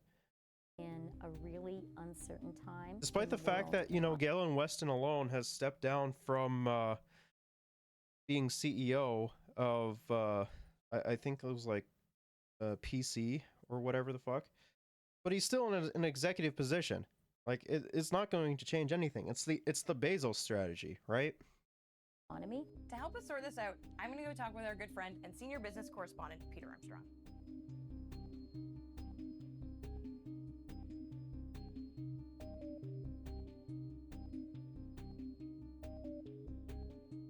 Hey, Peter. Nice to see you again.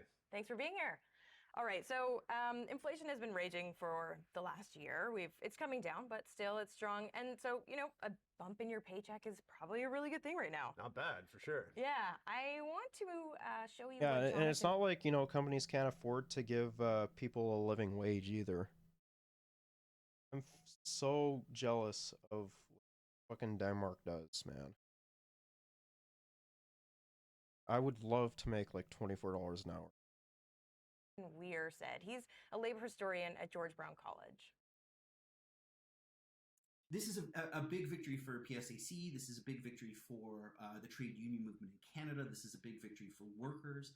Any significant wage gain in any collective bargaining, especially when it comes to one of the larger unions in Canada, is an important win. And this, of course, will encourage workers to ask for more.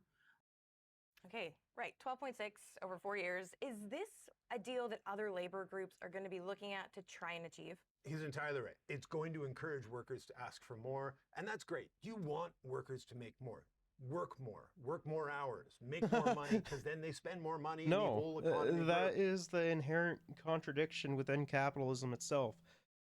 Your boss wants you to work the most amount of hours for the least amount of pay, and the workers want to work the least amount of hours for the most amount of pay. Okay? And let's just admit it, fucking Capital One, like, labor has lost for as long as I can remember. Like, the crushing of union busting activities done by the government and business. A lot of rollbacks that are happening to regulations and they just don't give a shit, right?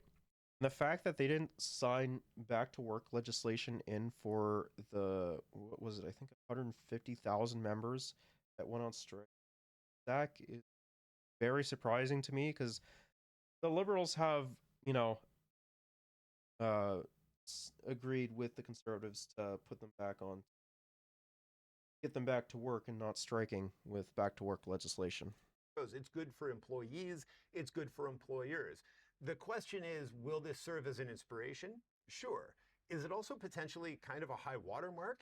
Possibly, right? You look at the various forces that have come together in this particular moment that allowed this deal to happen.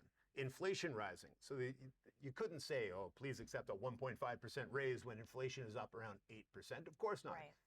At a time when employers couldn't find employees to fill the jobs they had, And employees were saying, I mean, a hey, lot of Lauren, I that really has like to working do for you, but down the guy to across the street's gonna fact that, offer you me know, 10% more, so I'm going to go there. they're The being guy down the offered a road is lot gonna give me less. an extra week Like, of holidays, so I'm I going to shit go. you not, when I was looking for a new job and everything, I saw like $16 an hour, but you had to have like a college degree and shit. Like, it is so stupid. Got a pretty big, got big and pretty tame unions here. Germany, West Wild West, but capital. Well, yeah, at least you guys have something though, right? For the most part, like in North America, like like any form of like any unionization is like null and void. Like you have a couple, right? Biggest one here in Canada being PSAC.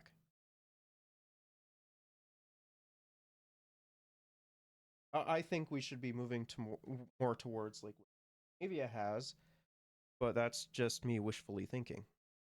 So there, the power dynamic in that relationship has finally, after all these years, shifted to the employees, and that's great. And it leads to deals like this. The question is, now as the economy slows, now as inflation's coming back under control, now as the jobs market is starting to get back under control a little bit, is that same power dynamic going to exist? Maybe, or maybe this was just a high water mark. Right, and you mentioned there like all these years, because it's been a really long time since wages have kept up with inflation.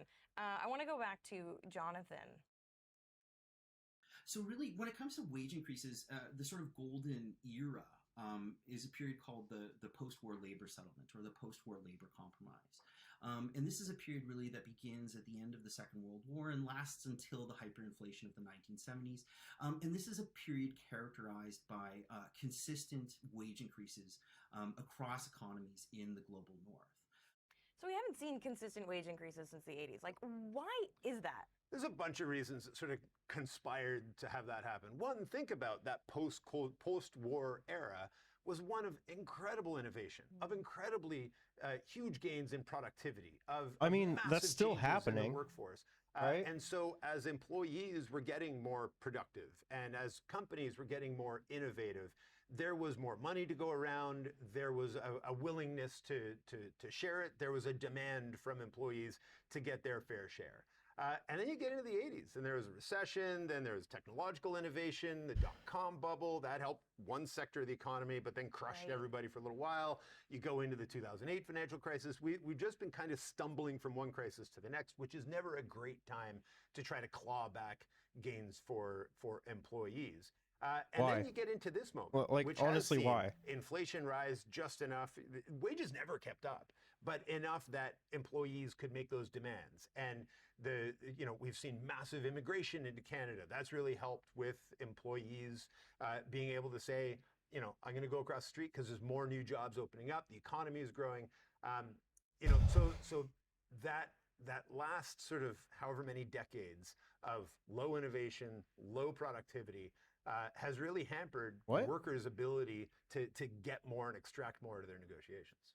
Yeah, and you talk about so many factors. I wonder how, this is Yeah, a but huge when we union, do, and the how being fucking part of a big boss union is like, plays into it. no, And I'm just going not to my back to problem. Jonathan Weir.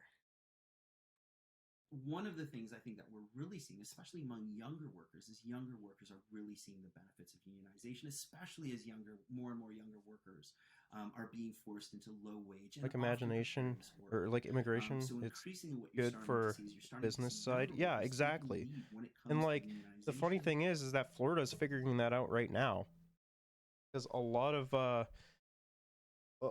those who were came from like South America are either leaving their jobs or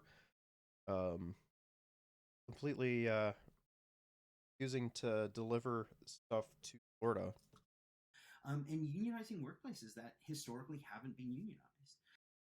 So do you need to be part of a union to get this kind of a raise? You don't necessarily. No. But look, it is always better. But it definitely than if helps. You and I go to our employer together and say, hey, we want to get these concessions. It's better than me going in alone. Right. And if there's a bunch of us, it's better going in alone. But unions have had a hard time with relevancy over the last several decades, and they've been really hollowed Yeah, out. it's because we And fucking a gutted lot the of that has unions that been the exist erosion here. of That's manufacturing why. in North America. The labor force has changed. The workforce has changed. The work they do has changed. And I think he brings up an amazing point about younger workers and more precarious work, frontline food services jobs, stuff like that, where unions have been Also able the gig to go economy in and say, too. we There's can get that. a better deal for you in this instance, and have broadened out who they're trying to represent, what they're trying to accomplish, and what the role of the union is. And the unions themselves have to adapt. The world is different than it was in the 60s, 70s, and 80s, which is again different Is it from really, it though? was, with the big rise What's of that the like unions technological pre-World War II. advancements? And Is it we've been really hearing, though? that for the last year, really, that there might be a looming recession on the horizon. There's a lot of talk about the fact that we might be going into a recession, right? That's a distinct possibility. And to a certain extent, we're being pushed into a recession, right? The Bank of Canada is intervening to increase interest rates. That reduces the amount of money that gets invested in the economy. That, of course, slows economic growth and, of course, reduces employment, right? So in a sense, we're being pushed into a recession in order to address this perception of high levels of inflation.